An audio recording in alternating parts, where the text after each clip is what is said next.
with an introduction to what our webinar series and once again welcome to the webinar series of Fuel Space Club. All of you are welcome. Excuse me. No, please proceed. Proceed. Okay. All of you are welcome to the 61st session of Fuel Space Club webinar series.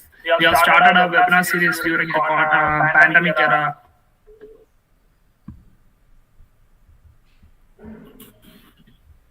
Varun, anything wrong with you? Connectivity?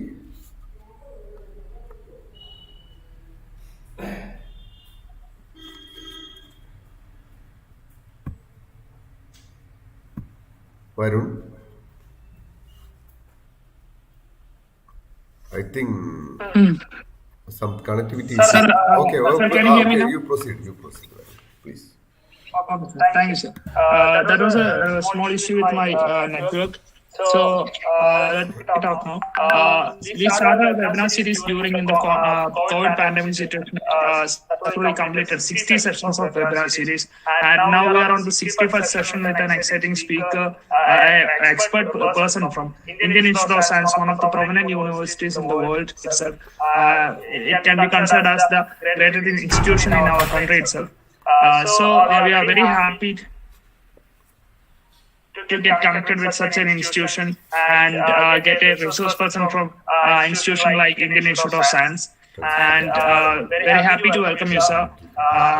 Welcome to the UL Space Club webinar family and the webinar 61st webinar session of UL Space Club.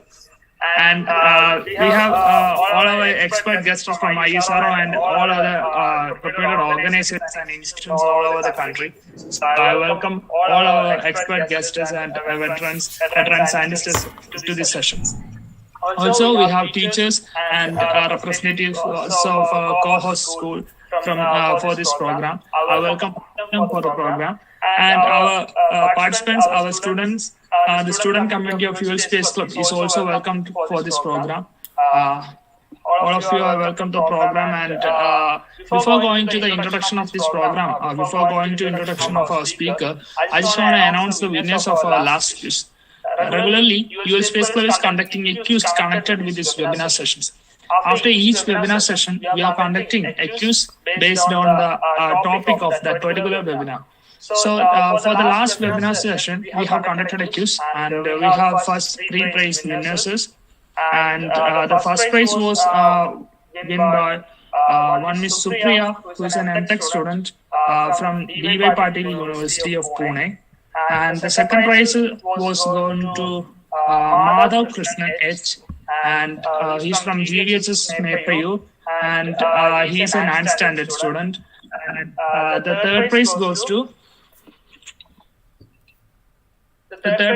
Hari Krishnan PM, who is a student from GVHS Koilandi, and he's he's also a 9th standard student. Hearty congratulations to him on behalf of Fuel Space Club, and we encourage participation from all participants of this webinar session for a quiz which will be conducted after this webinar session also. After every webinar session, we are conducting the quizzes. Today also there will be a quiz, and you can attend that quiz. And there is a prize money. There's a prize which is sponsored by Cinderway Nurture, and we will provide the winners with the prizes. So that's about the quiz, and once again I request everyone to attend the quiz after the webinar session. So before going to the session, I have few instructions for the student participants. Kindly switch off your mic and camera throughout the session when our speaker is speaking and other experts are. So otherwise it will be an interruption to other participants when they are listening to our speaker. So kindly switch off your mic and camera. And another one is we have a chat window in Google Meet. You can use the chat window for typing your questions. Our team will collect questions for the question answer session, and you can ask the question directly when the time of question answer session is there. You can directly interact with the speaker at that time. That's about the Google Meet chat window. And please don't try to share your screen. Our speaker or our guests may have some presentation. At that time, if you are trying to share your screen, it will be an interruption to other speakers when other participants when they are listening to our speaker, and also it will be an interruption to our YouTube streaming. The program is live streamed on the YouTube channel of UL Space Club. So it will be an interruption to the YouTube streaming also. So please don't try to share your screen. That are the basic instructions, and enjoy the webinar session meetings from a reputed speaker. And I welcome Shajil sir to give a detailed introduction about our speaker. Thank you, Varun. We all are here for the past 3 years under the umbrella of UL Space Club to promote science for the students of India and especially students from Kerala, and now we are connected globally. So we feel proud to see that first 61 sessions already. Then today we are going to connect to a great institute of India. That is Indian Institute of Science. It is the most dream land for most of the science-loving students among our schools and colleges. And we still remember the foundation of that great institute. Even before the formation of this independent India, it was in 1911, under the guidance of Swami Vivekananda and Jamshedji Tata, the missionaries of India. And with that spirit, that institute is still growing and glowing for Indians and for the whole world. Today we got a great scientist, an enthusiastic young scientist from Institute of Science, Organic Chemistry Department, Dr. A.T. Biju.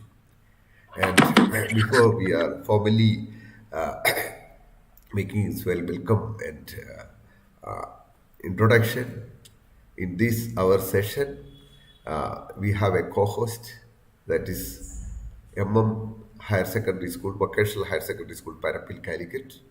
It's correct. Parapil High School is with a long tradition, and it has its own heritage, and it is represented by Mr. Hassan.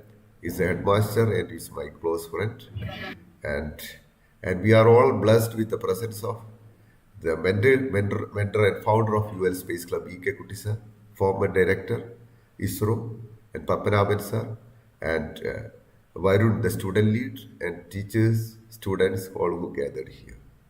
It's a great occasion to invite these young scientists to this forum. And let me introduce today's scientist, Dr. A.T. Biju.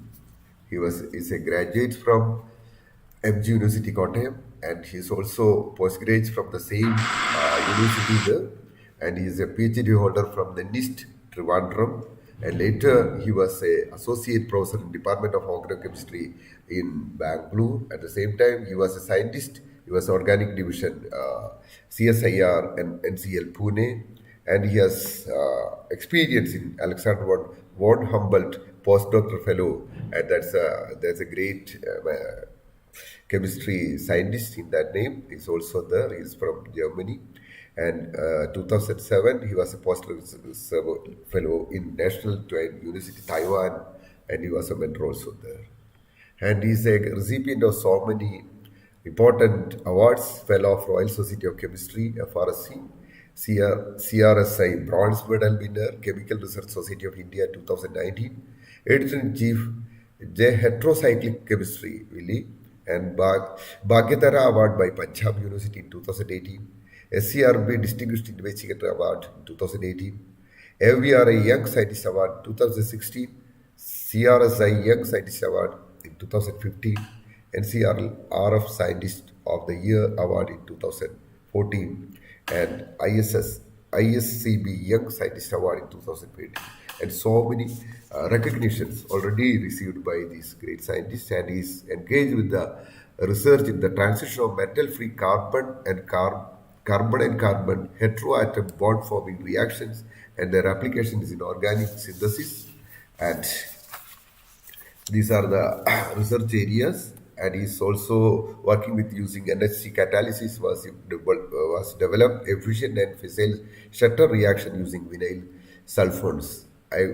We interestingly waiting for his wonderful things he has done in laboratory. We know we all are living beings, and the secret of the life is simple reactions happening in our cells, and that is catalyzed by so many enzymes. The same thing is happening in the universe, and everything around is connected with chemistry. There is no compartmentalization of these subjects, and when we understand, students has to learn the subjects as connecting with biology, physics, and chemistry everywhere.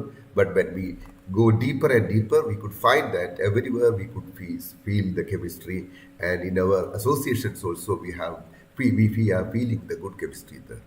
And that's all about this today's great scientist. And I thank Dr. Mahesh Ariharan, Registrar of Institute of Science Education and Research, IISc Trivandrum, for introducing these great scientists, young scientists to this forum. And he is continuously supporting our programs. And I welcome Dr. A.T. Biju to this forum on behalf of UL Space Club and the co-host here. Before our speaking, and I invite Mr. Hassan, Headmaster, MM Higher Secondary School, Parapil, Calicut, to make his presidential address. Welcome, sir. Okay, thank you, Shadri. Distinguished African speaker of today's webinar, Dr. A.T. Biju, esteemed former director of ISRO, Sri M.K. Kutti, and he is the founder and mentor of ULCC Space Club. The moderator of today's webinar, my friend and teacher, Shahid sir, other members of the ULCC Space Club, fellow educators, the dignitaries, and passionate students. It is a privilege and an honor to stand before you today as the headmaster of MMVHS School and address this distinguished gathering at the ULCC Space Club webinar. Our shared enthusiasm for space exploration, discovery, and learning has brought us together in this virtual realm to celebrate the wonders of the cosmos and the boundless opportunities it holds for our future. As educators, we have a profound responsibility to nurture the flames of curiosity and ambition in our students' hearts. The ULCC Space Club embodies this spirit, serving as a beacon of inspiration and knowledge for the next generation of scientists, engineers, and explorers. The thirst for knowledge, the quest for understanding, and the desire to make a difference in the world are the qualities that drive the members of this club forward. In the spirit of this webinar, I encourage all of us to continue fostering a culture of learning, collaboration, and imagination. Let us empower our students to dream big, to aim for the moon and beyond, and to believe in their capacity to make a lasting impact on the world. The MMVHS School, through its dedicated educators and vibrant student body, is committed to nurturing the future leaders of space exploration and innovation. I extend my heartfelt gratitude to the ULCC Space Club for hosting this event and also allow us for co-hosting the same event and for providing a platform that inspires and educates. Together as educators, students, and enthusiasts, let us embark on a journey that not only explores the depths of space, but also elevate the human spirit and potential. Our collective efforts will illuminate the path to a brighter and more inspiring future. Thank you all.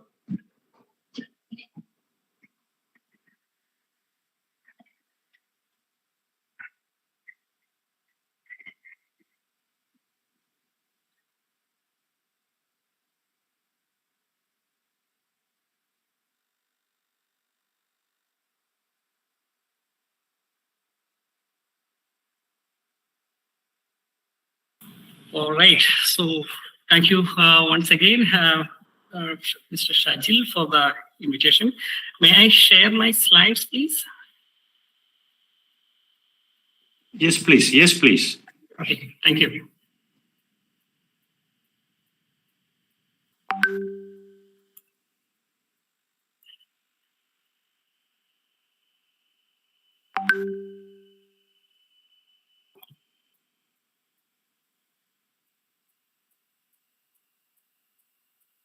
Yeah. Can you see my slide? Yes, sir, it's visible. Okay.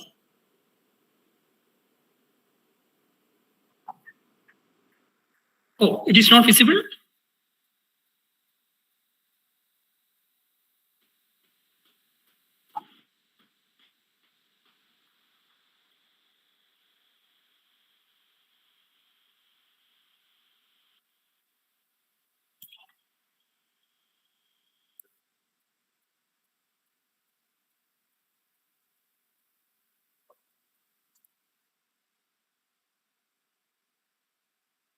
Okay, I will try once again.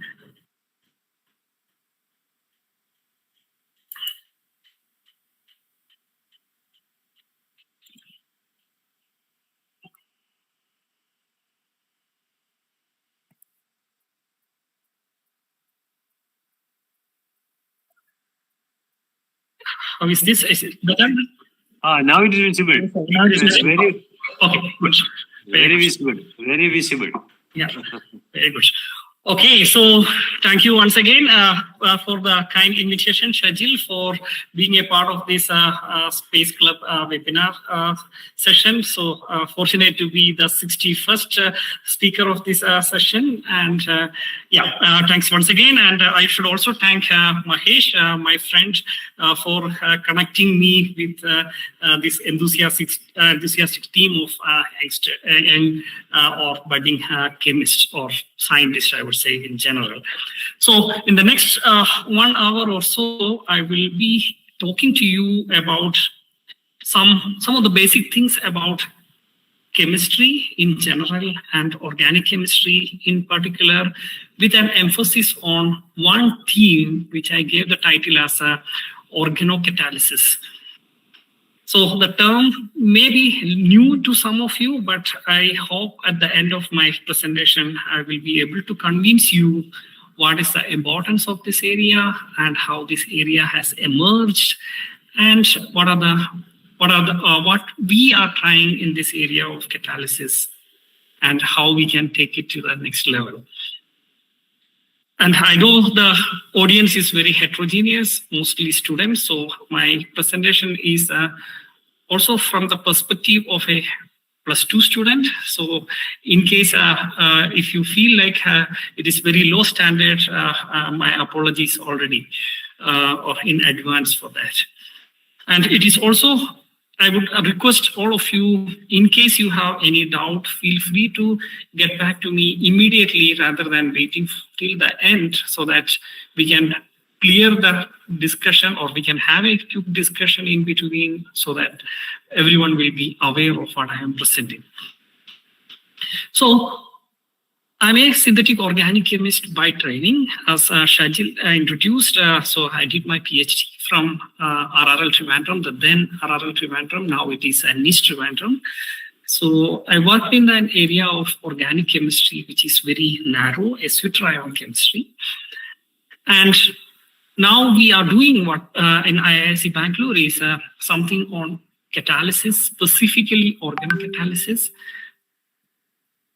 And before we start, I should start with this slide, the famous quote from Linus Pauling. I feel sorry for people who don't know anything about chemistry, because they are missing an important source of happiness.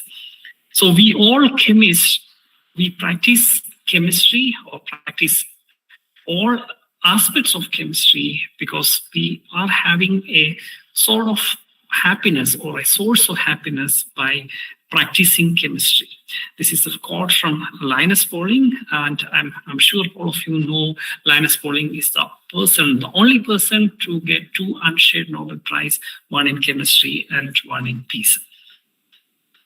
So with this quote from Linus Pauling, as I said, chemistry is everywhere, and specifically organic chemistry is all around, or organic chemistry is omnipresent. So the food we eat, the table we or the chair we sit, the dress we wear, everything. Hello?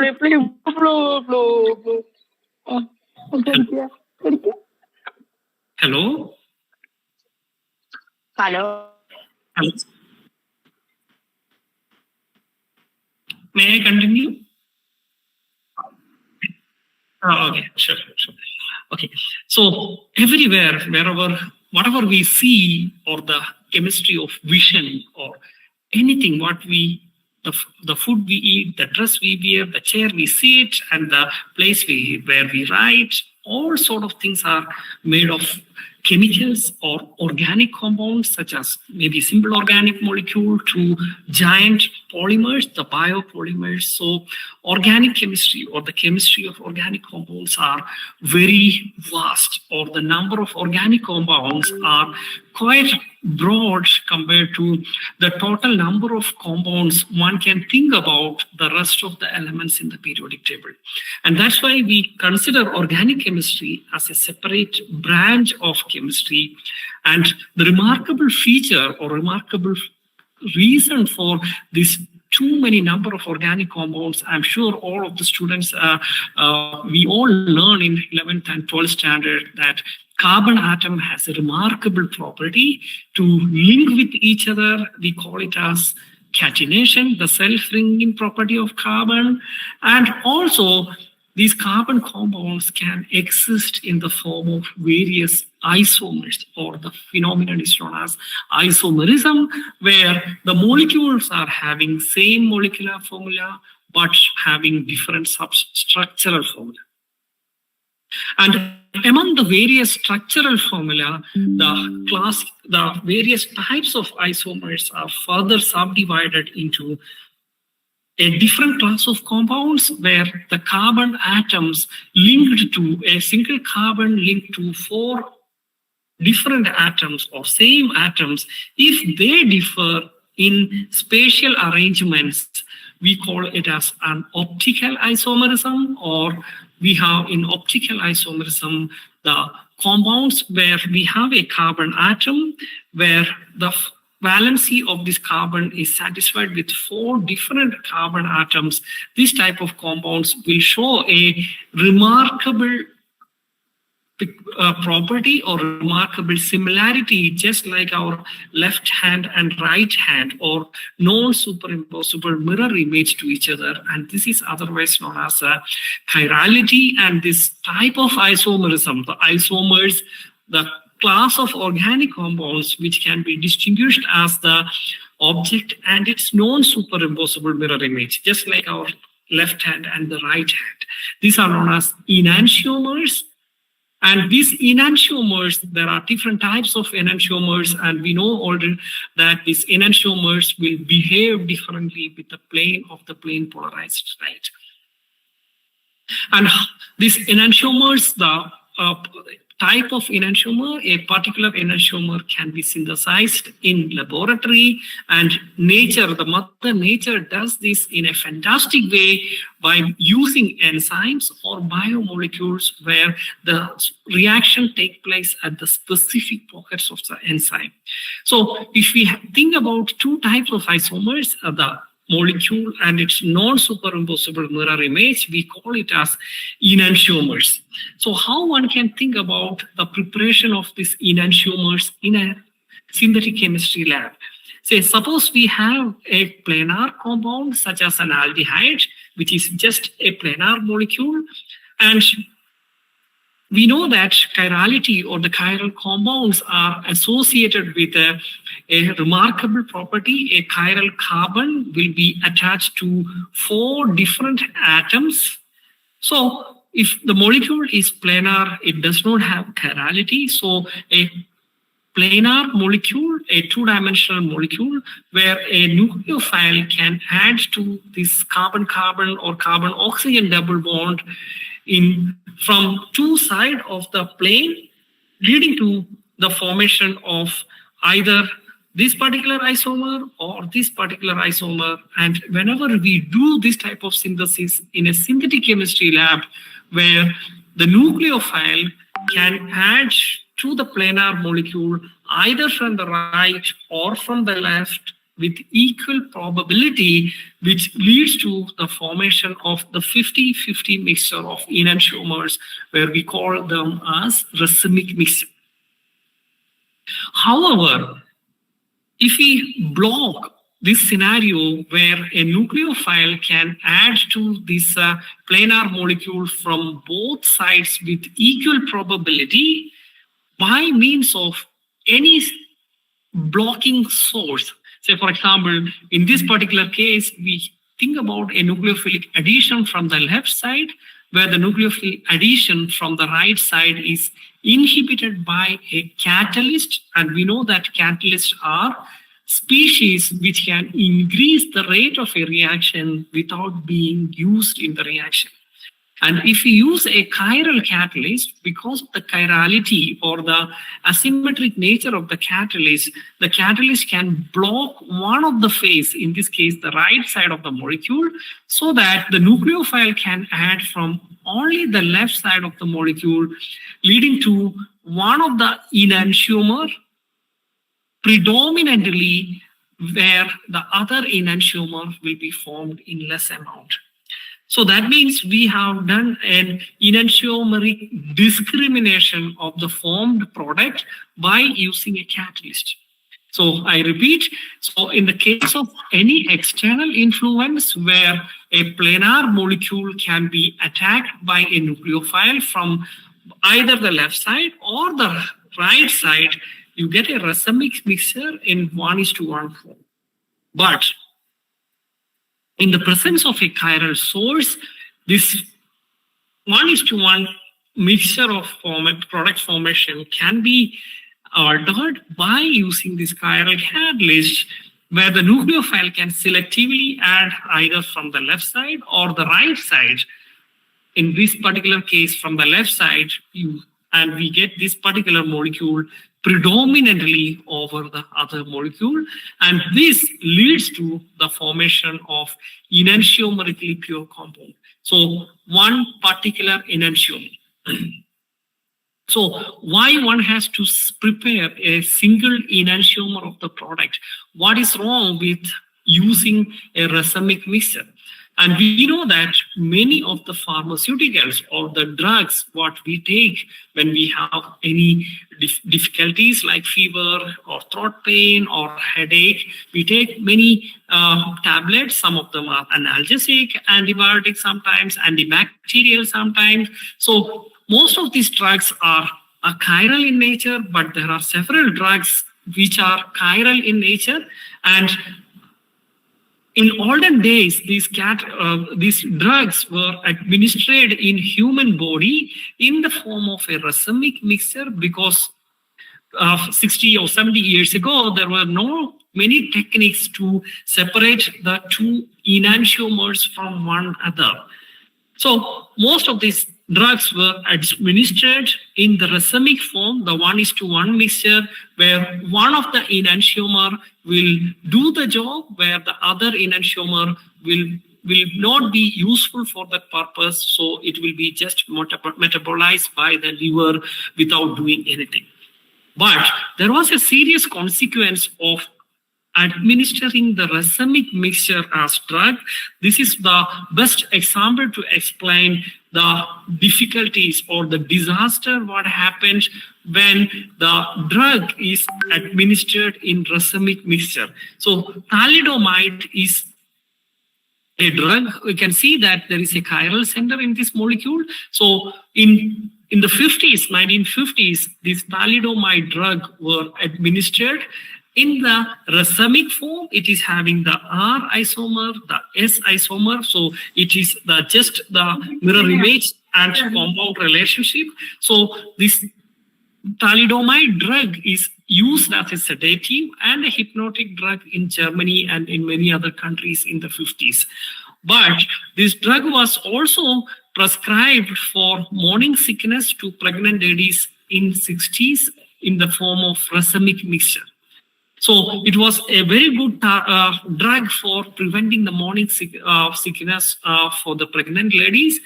But on the other hand, this although this R-thalidomide, this enantiomer, is effective for the morning sickness, but this S-thalidomide is having an adverse effect, a serious effect for the newborn babies. So this was realized quite later, and almost 10,000 infants were born with physical disabilities. And this is one of the best examples to show that one cannot administer the drug in the racemic mixture, considering that one of the enantiomer will be useful for as the drug and the other enantiomer will be simply metabolized by the liver. And this is the example where this thalidomide, the drug, was administered in the racemic form, which is useful for the morning sickness for the R enantiomer, but this is enantiomer created a lot of issues for the babies, and almost 10,000 babies were born with disabilities.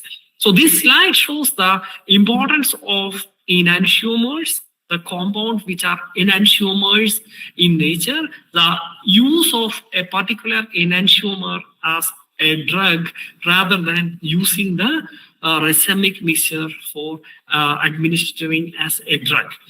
So how one can do this? So this is probably an eye-opener for most of the chemists working in the area of organic synthesis in the 60s to think about methods where one can resolve the racemic mixture to the individual R or S isomers.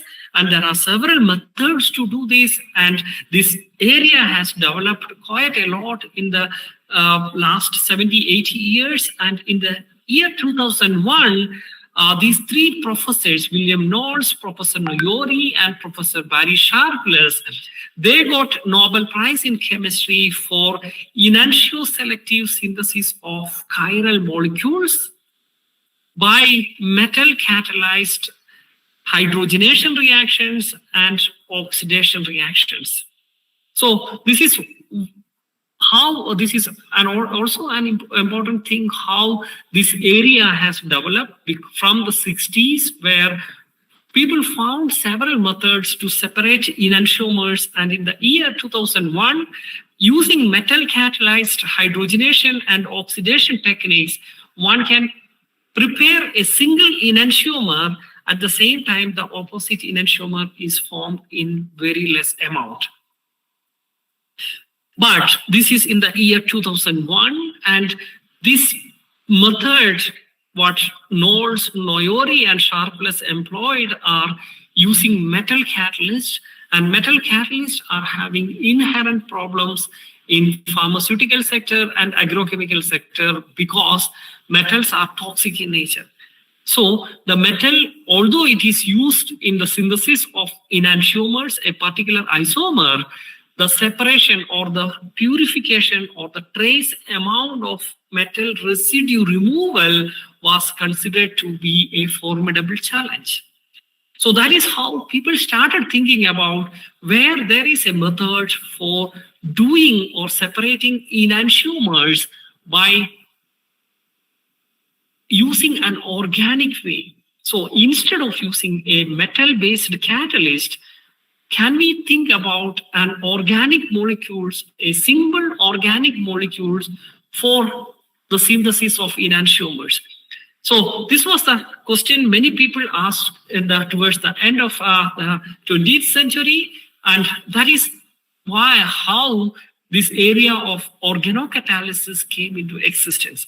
The organocatalysis, so catalysis using organic molecules, simple organic molecules based catalysis, which leads to the construction of single enantiomers. So what are the advantages of organocatalysis? So organocatalysis is relatively inexpensive compared to the metal-based catalyst, environmentally benign because there is no toxicity and originating from the metal-based catalyst, and the reaction or all the experiments could take place at relatively mild conditions. And when we use organocatalysis, or these are organic molecule-based catalysts, this can sort of mimic the enzyme catalyzed reactions, where the enzyme catalyzed reaction has serious disadvantage of selectivity and scope analysis, but this organocatalysis, the small molecule-based organocatalysis, can lead to a broad substrate scope and the synthesis of various chiral molecules. So this morning I have done a search on organocatalysis, how many publications are there in organocatalysis in the last 23 years. You will be surprised, it's almost 9,600 publications in the literature came out with the single keyword organocatalysis, with more than 463,000 citations as of now. And this indicates how important is organocatalysis. It started a exponential growth in the year 2000, and we will see why it started this exponential growth in the year 2000, and now it flourished in the last 23 years in a couple of minutes. So when we look at organocatalysis in general, we have to go back to the literature. These type of reactions are already known several decades ago, or even more than a century old.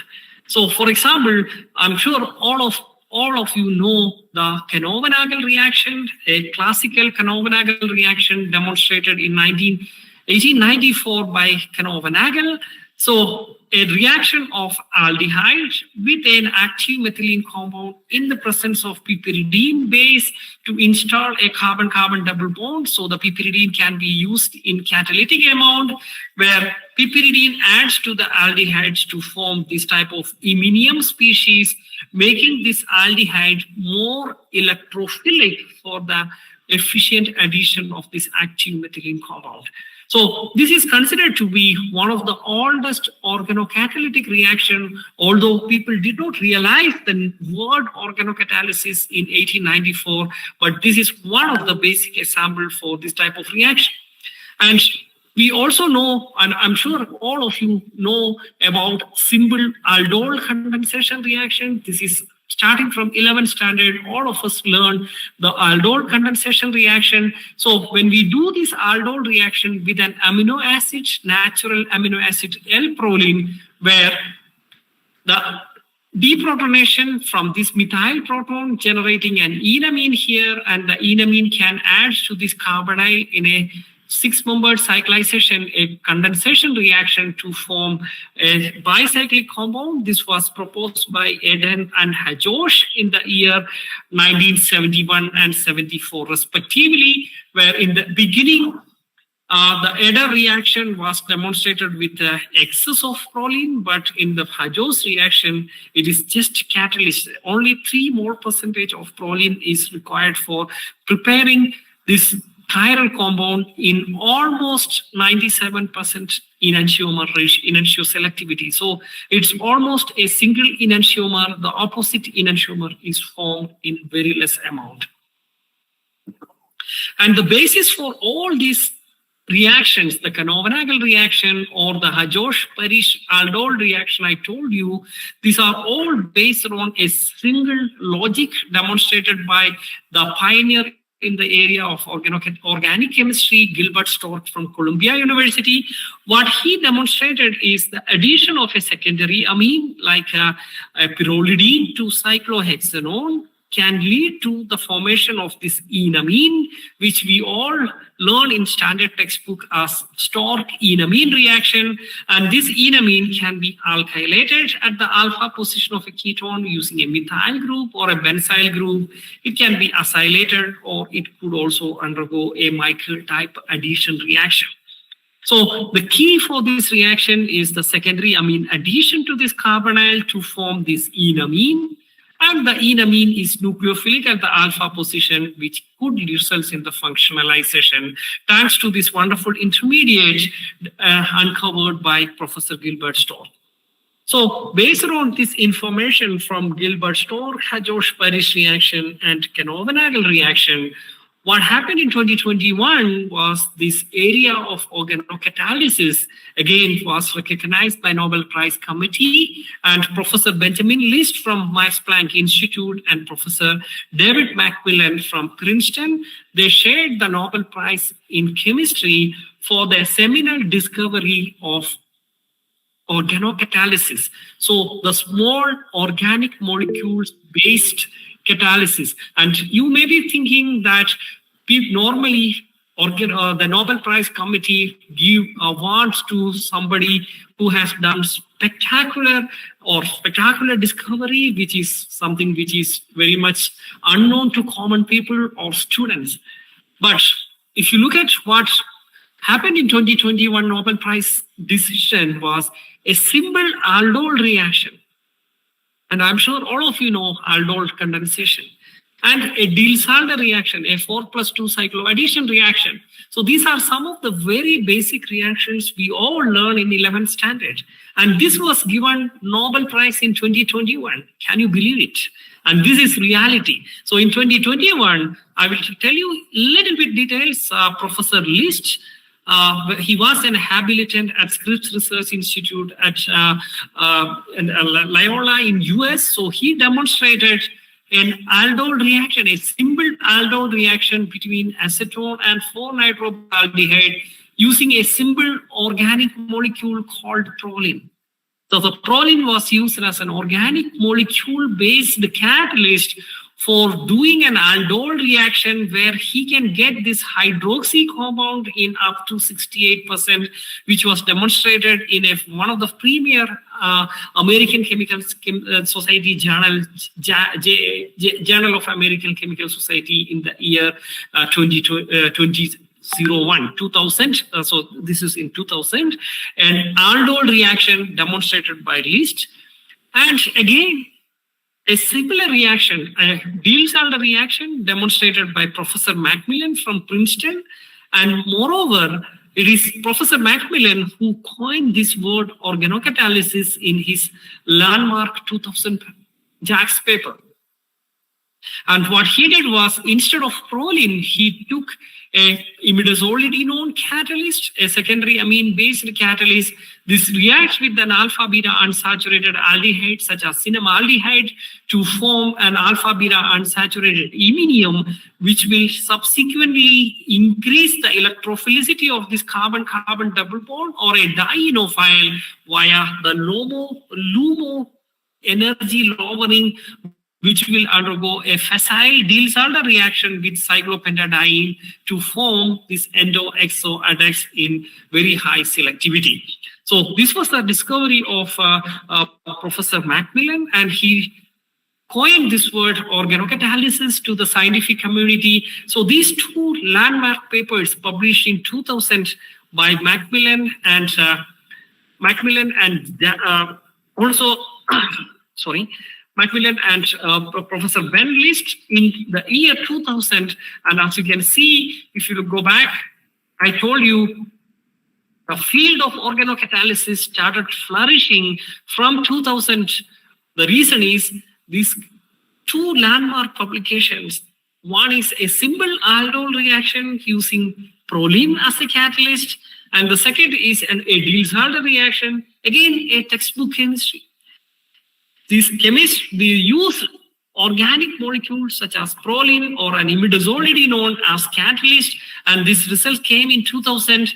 And you can see how this area has flourished in the last 20 years, the number of publications and the number of citations, and that is probably the key for selecting both of them for the Nobel Prize in 2021 for their seminal contribution in the area of organocatalysis. In the case of List, it is a simple aldol reaction, and for Macmillan, it is a Diels-Alder reaction.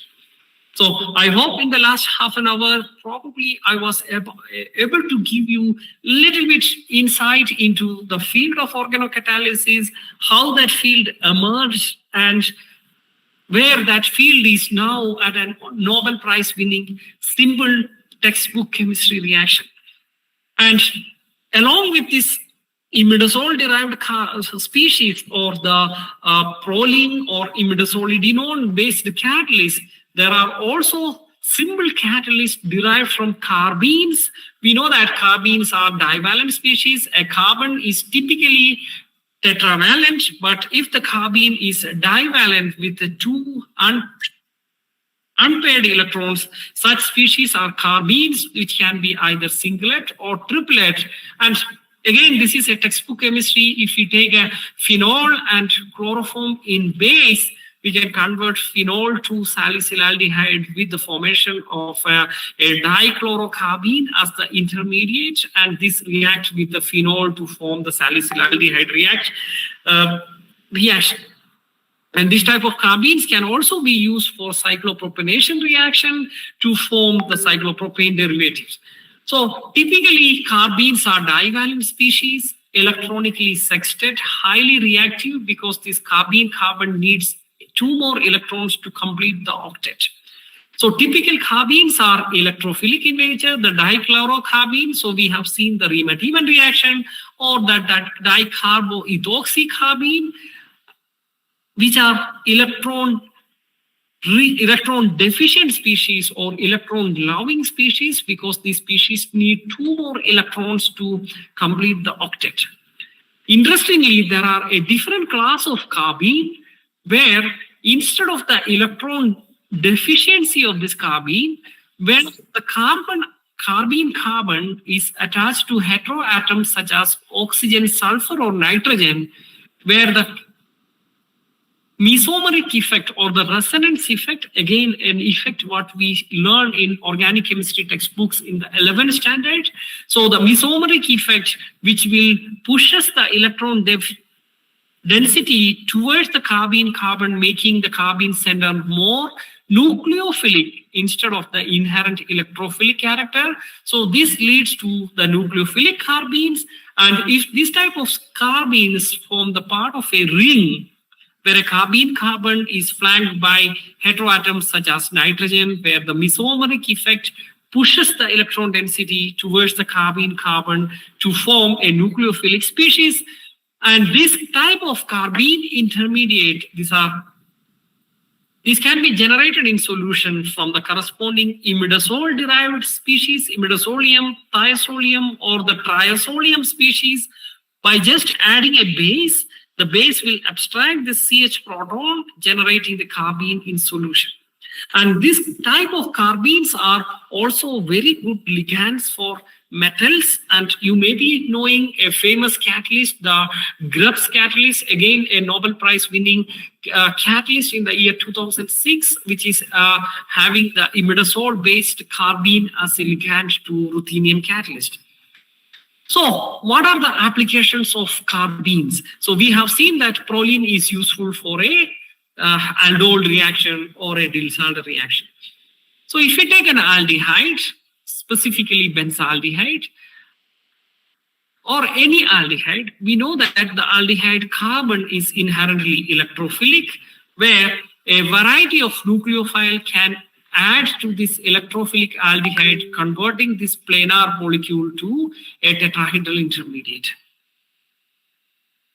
So can we think about the reverse way, where instead of addition of a nucleophile, is there a possibility that the carbonyl can act as a nucleophile, where this carbon, instead of the nucleophilic addition, the aldehyde can add to an electrophile? It is possible, demonstrated by a well-known professor called Seebach.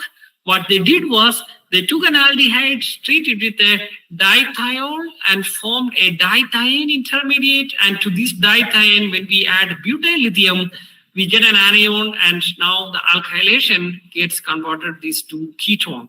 So a dithiene method, you can generate an anion, or you can inverse the polarity. But even without using a harsh base, one can use it. One can do the same reaction using a carbene. So if we have a nucleophilic carbene like this, the nucleophilic carbene can add to the aldehyde, converting this planar aldehyde to a 3-dimensional or a tetrahedral intermediate which can undergo a proton transfer to form this enaminol, which was first proposed by Ronald Breslau from Columbia in 1957. And this, again, it is simply like an enamine. The same thing we have seen in the proline catalyzed aldol reaction proceeding via the enamine intermediate. And this is simply an acyl anion where what the carbene does essentially is reversing the electrophilic character of aldehyde to an acyl anion equivalent. And once the acyl anion is generated, this anion can add to a second aldehyde to form a benzoin reaction, or it could add to carbon-carbon double bond to form a Stetter type reaction. So if you look at the normal reactivity of aldehyde, nucleophile adds to the aldehyde, generating the tetrahedral intermediate. And this is the picture of Professor List, the Nobel laureate in 2021. I have showed you previously the aldol reaction. And if we think about the polarity reversal using carbene, the carbene adds to the aldehyde, generating the acyl anion, which will be like a polarity reversal. So if we consider the previous one as a normal reaction, this is called the Umpolung reaction, or the inverted reaction, the polarity reversal. So it is, one can easily visualize it if you consider the inverted structure or inverted picture of Professor List. I don't know, some of you may be knowing Professor List is an expert in all sort of yoga. So this is a picture I got from him when he is doing some similar technique in his synthetic chemistry lab in Mulheim, where his size is inverted. Just like an aldehyde, inherent electrophilic reactivity, one can use a carbene to reverse the reactivity to use it as an acyl anion equivalent. So we use this concept, the polarity reversal concept of aldehyde, for constructing various heterocyclic compounds such as coumarins, pyrazoles, and cyclopentene derivatives in high enantioselectivity, or in other words, as a single enantiomer of the product is formed using carbene catalysis for the synthesis of a wide variety of heterocyclic compounds which are having drug-like properties. So we are working in this area of N-heterocyclic carbene organocatalysis for almost 10 years, and recently we have edited a book on N-heterocyclic carbene in organocatalysis. This book is available in Amazon as well. So in case you are interested, you can go through this book. And also I request all the teachers and professors to have a copy of this book in your library. So I told you what happened in the Nobel Prize decision in 2021. It was given to two people working in the area of organocatalysis. So the last 2 years were wonderful for synthetic organic chemists, because in 2021 and 2022, the Nobel Prize was given to synthetic organic chemists. And coming to the 2022 Nobel Prize, it was given to, again, Barry Sharpless the second time. So we have seen how he used transition metal catalyst for oxidation reactions. And now he used click chemistry for synthesizing pharmaceutical compounds by a simple organic reaction. I will come to that in another few minutes. Morten Meldal and Caroline Bertozzi for taking this click chemistry to a different level. So what is click chemistry? So click chemistry is a general term where you have two organic molecules, a molecule 1 and molecule 2. You can combine these two molecules by a sort of click reaction which happened in a few minutes. For typically an acid and an alkyne, you can connect it, just buckle it using a copper catalyst. And one can also do this in the absence of copper catalyst, which was demonstrated by Caroline Bertozzi. And this type of click reaction, the triazole forming reaction, was demonstrated to be highly selective by Barry Sharpless in 2001, where a variety of acid can combine with an alkyne to form only 1,4 isomer in the presence of a copper catalyst. And this is almost 10 to the 5 or 10 to the 6 times rate enhancement using a copper catalyst was observed using this catalyst. And this is the famous quote from Professor Barry Sharpless: a click reaction must be modular, wide in scope, create no offensive byproduct, and highly specific and simple to form a highly valuable product without having tedious purification process. So along with Sharpless, Professor Meldal also shared the Nobel Prize. He also used a peptide-based alkyne and acid for the similar copper catalyzed coupling reaction to form this triazole derivative. And Caroline Bertozzi did something in a new advancement in this area. Typically, the copper catalyzed reaction, the click reactions demonstrated by Sharpless and Meldal, although it has various advantages such as video selectivity, fast reaction time, and scope, it is not useful for biological system because of the toxicity of the copper catalyst.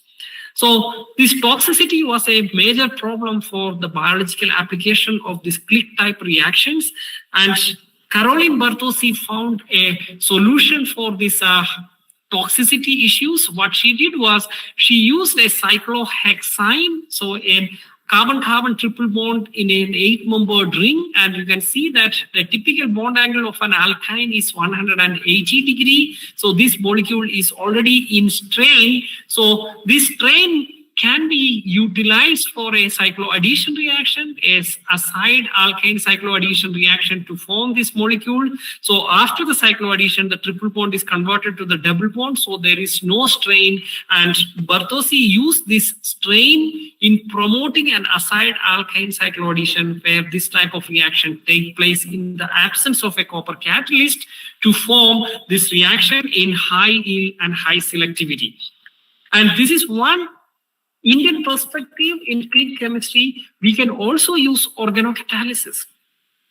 So same thing I told you previously, organocatalysis, which was used in Nobel Prize, or which was recognized by Nobel Prize Committee for simple aldol reaction and Diels-Alder reaction. So here Professor Ramachari and co-workers, they use a simple secondary amine catalyst for doing a click chemistry in the absence of a copper catalyst. You don't need a cyclohexane, a simple and highly selective triazole synthesis using an organic catalyst, a simple DPU diasa bicycloandecane, a strained secondary amine as a catalyst for the triazole bond forming reaction. So I have told you, starting from the organocatalysis, and how this field of organocatalysis emerged and how we recognize this in a Nobel Prize winning event. I also told how we use organocatalysis in our lab at IISc Bangalore for doing some synthesis of drug-like molecule by using the concept of carbines. And towards the end, I told you how the last year Nobel Prize Committee decided click chemistry and the underlying principles of click chemistry in promoting reactions and bioorthogonal chemistry demonstrated by Caroline Bertozzi, one of the pioneers in the bioorthogonal chemistry. So in the next 10, hello, Shajil sir, can I take 10 more minutes? Oh, Hello? sure, sir. Please go ahead. Please go ahead. Yeah, only 10 minutes. In 10 minutes, I will be able to finish. So in the next 10 minutes, I will be talking to you something which is again from textbook. What we practice in our organic chemistry lab is organic reactions proceeding via benzene intermediate.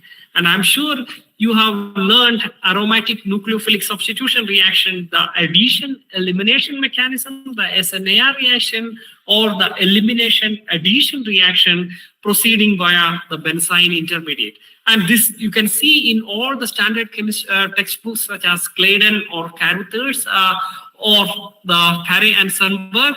So we have learned this benzene generation from halobenzene, a potassium amide can add to this, generating a benzene intermediate with an elimination addition strategy. And there are different types of benzene, and this is also, just like I told you, organocatalysis. The benzene chemistry is also more than a century-year-old. There are different types of benzene, starting from the simple benzene to wide variety of arines.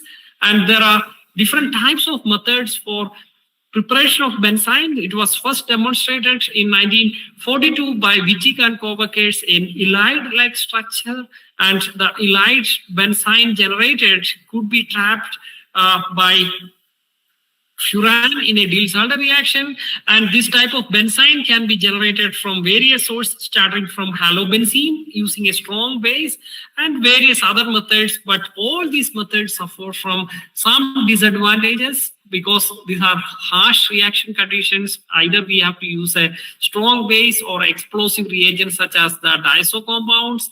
But in 1983, there was a seminal paper from Japan. So what they did was they used this trimethylsilyl aryl triflate based generation of arine using a fluoride. And this generation of arine is very mild, base-free conditions, and there is no nucleophilic side product formed in this reaction. So just like I told you earlier with carbene, a transient intermediate, arines are also very reactive intermediate because this carbon-carbon triple bond is installed in a 6-membered ring. So the intermediate wants to get out of the strain by various reactions, can be pericyclic reaction, metal catalyzed reactions, and insertion type reactions. So over the years, we have used this benzene for simple cycloaddition reactions, insertion reactions, and 3-component coupling reactions by using the strain in carbon-carbon triple bond. So you can see that benzene, all the red bonds are the newly formed carbon-carbon bonds. So we can use this benzene as a handle for the construction of wide variety of heterocyclic and carbocycle fused benzene derivatives. And we also use this concept for various fundamental molecular rearrangements in organic chemistry, some of the simple organic reactions, so Smiles type rearrangement or oxa sigmatropic rearrangement, a 3,3 and 2,3 sigmatropic rearrangement. And with the help of various leaders in the field of benzene chemistry, we have also edited a book in the area of benzene. So this book is also available in Amazon. I request all of you to check it when you get time. So this summarizes the various activities in the area of benzene chemistry in carbon-carbon and carbon heteroatom bond forming reaction. So I should also thank everyone in my group. So this is our present research group, IISc Bangalore, all my PhD students who are the present PhD students, all the completed PhD students. They are doing postdoc at various institutes abroad, and one of them already came back, and he is now a researcher at IISc Kolkata. And our research in this area of organocatalysis using carbene and benzenes were supported by various funding agencies. Majority of the funding comes from the Science and Engineering Research Board, the SERB, the Department of Science and Technology, and various funding agencies starting from NCL Pune and IISc Bangalore. So I will stop my scientific presentation by concluding a famous quote from Caroline Bertozzi, the Nobel laureate of 2022. As you remember, I started by telling a quote from Linus Pauling, where we understand the importance of chemistry in day-to-day life, and we all say that we all enjoy doing science by practicing chemistry. And here, towards the end, I'm also quoting the famous word from Caroline Bertozzi: when the world is in trouble, chemistry comes to the rescue. And this we have seen multiple times, and very recently, 3 years ago, when we were all facing really trouble with COVID-19 issues, it is chemistry saved the life by coming up with vaccines and the related medicine be no time to serve the mankind. So I would say chemistry is everywhere. Chemistry is omnipresent, and the importance of chemistry is everywhere in all aspects, whether it is pharmaceuticals, space research, agrochemicals, or industries such as polymers, rubber. Everywhere chemistry is there, and organic chemistry is contributing in its own way to the various developments in this area. So with this, I also tell you a little bit about my institute. So I'm Indian Institute of Science, Bangalore. This is for those who are not aware of IISc Bangalore. Apologies for those who are already aware of IISc Bangalore for showing two slides about IISc Bangalore. So IISc Bangalore, the Indian Institute of Science, Bangalore, as Shajil told, this is a premier institute of the country, started in 1911, so more than a century-year-old institute located in Bangalore city. And as per the NIRF ranking, this is probably the best in our country as of now, with a complete difference from other research and educational institutes in the country. So we know that most of the educational institutes in the country have more number of undergraduate students, and then relatively less number of master's students, and even less number of PhD students. So the number of students decreases when we move from UG to PG to research. And Indian Institute of Science is the only institute in the country, the scenario is different, where we have maximum number of research students and minimum number of undergraduate students. And we have research in almost all areas: physics, chemistry, biology, mathematics, and engineering. There are so many research areas in the institute. The admission takes place 2 times a year. So it is in August session and January session. And we have a very vibrant undergraduate chemistry program, UG program for Bachelor of Science according to the new educational policy. So we have the 4-year BS program, the Bachelor of Science. So the students completing this 4-year bachelor's program is eligible for doing a PhD in the American universities, and also in most of the Indian universities in another 1 or 2 years when all the institutes follow the new educational policy. So I request all the 11th and 12th standard students to consider IISc for applying for your Bachelor of Science program, because IISc, this Bachelor of Science program, is one of the best in the country, and I'm sure you will never regret joining this flagship program of the institute. And the admission happens only once in a year. So the admission is in August. So one has to apply sometime in March or April. Earlier, the selection was through the KVPY examination, but now it is through the common test for IISc, the NEET exam, as well as the JEE advanced rank. So there are multiple ways one can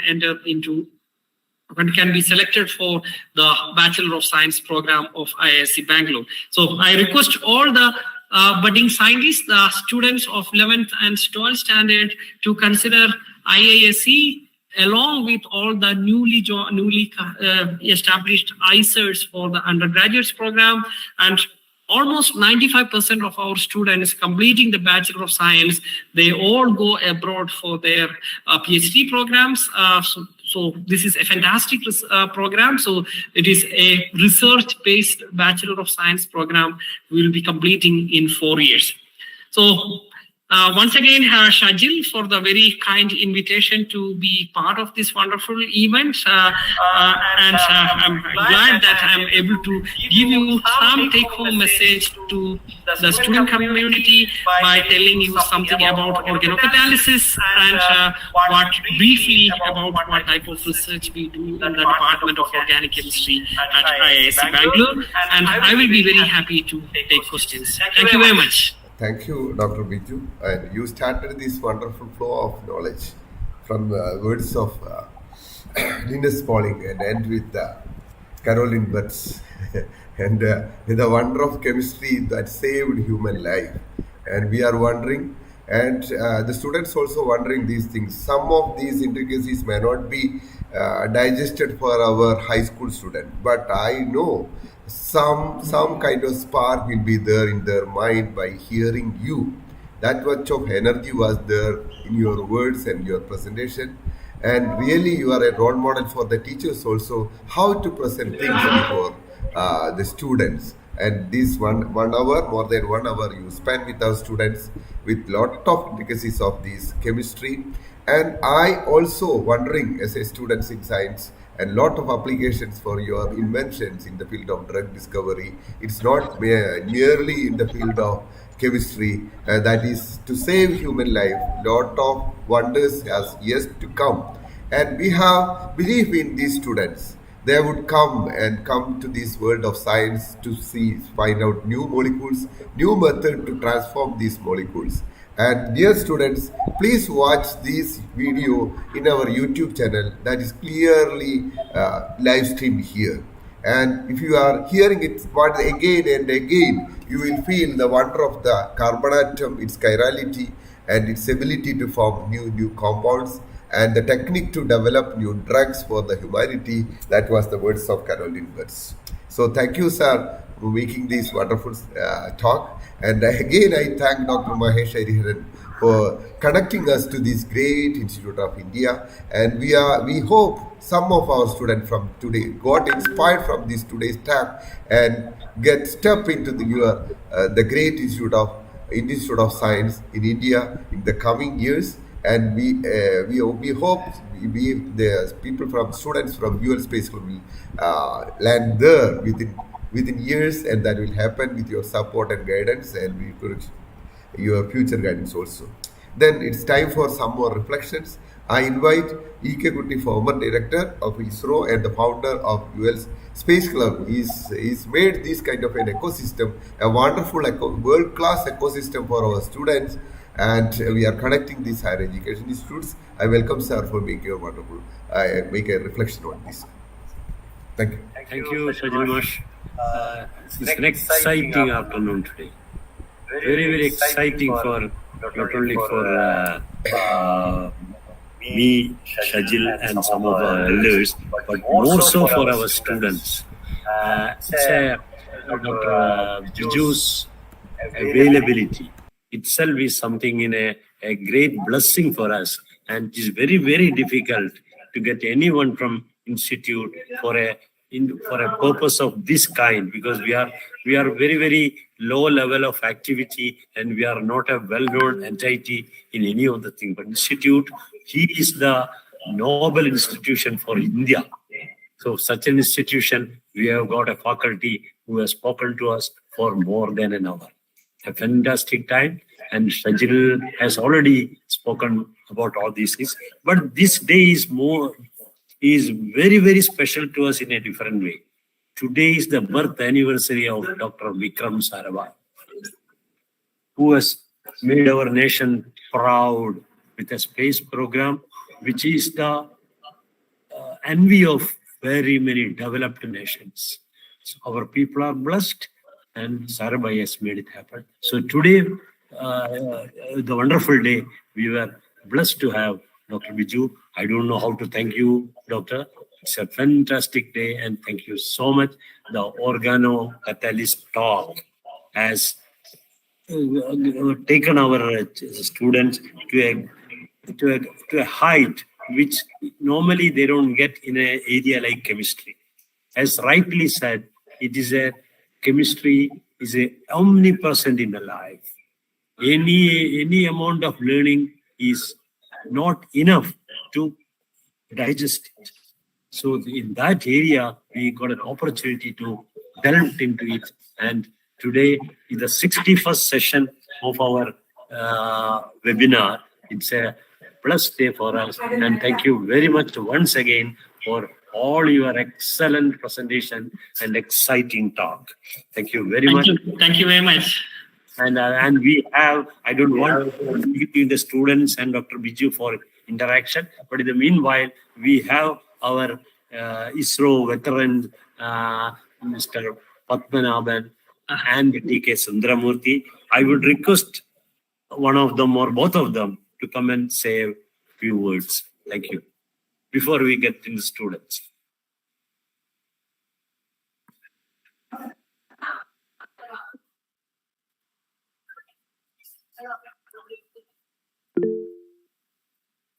Open your mic is off.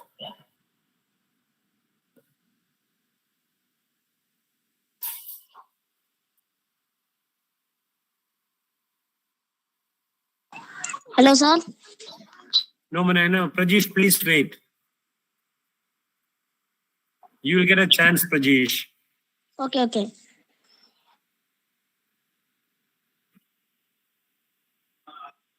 I don't know whether he's there. What about Sundaramurthy?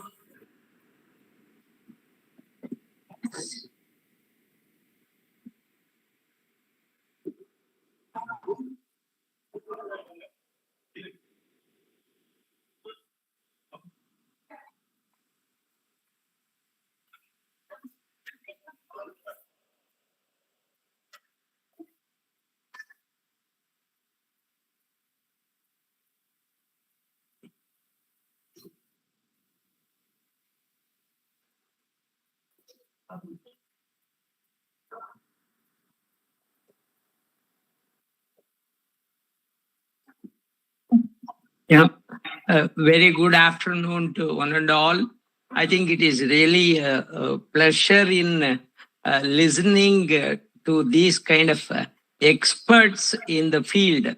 Though I am naive to this chemistry, because from my study itself, okay, chemistry was okay, mathematics was the basic one, but chemistry, yes. But after today's lecture, now I'm really repenting whether I have missed something in my studies in concentrating chemistry. Because Dr. Biju sir has told precisely how chemistry is into our life. Basically, now I think all our life is getting extended because of the pharmaceutical industry, which is mainly coming from chemistry, as well as the organic chemistry plays a vital role. In fact, today I come to know so much which most of the things which I'm not able to understand, but thing is such a kind of a complicity which is been built in, and then like each and every field of ours, like our, as I has already told our Kutisap sir, we in our space technology, we feel that the intricacies and the complications, we know very well. Like that, today I come to know in organic chemistry how things are being getting evolved. It's really very good to talk, and you really put it in a way which can be understandable to the students and by all of us. I think it is an eye-opener for our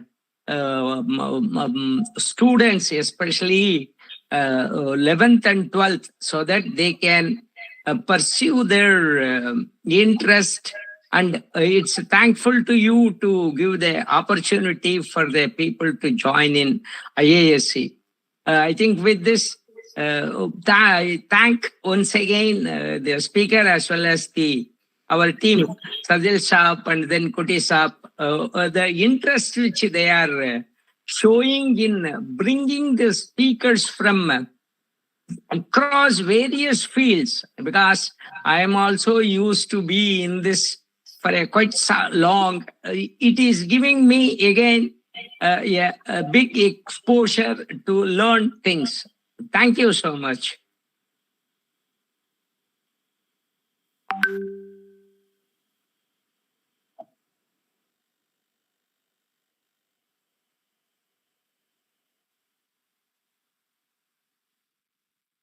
Sir, hello. Sir, hello.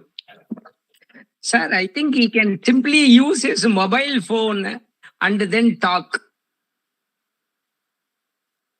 That is the problem. I think now he can go for his mobile phone and simply get into Google and then he can talk.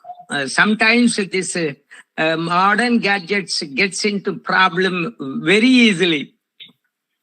Shajil Maharsh, I think let us not rob the students of their time. And they are getting an excellent occasion. And Prajesh, the 7th standard boy, is waiting to ask a question.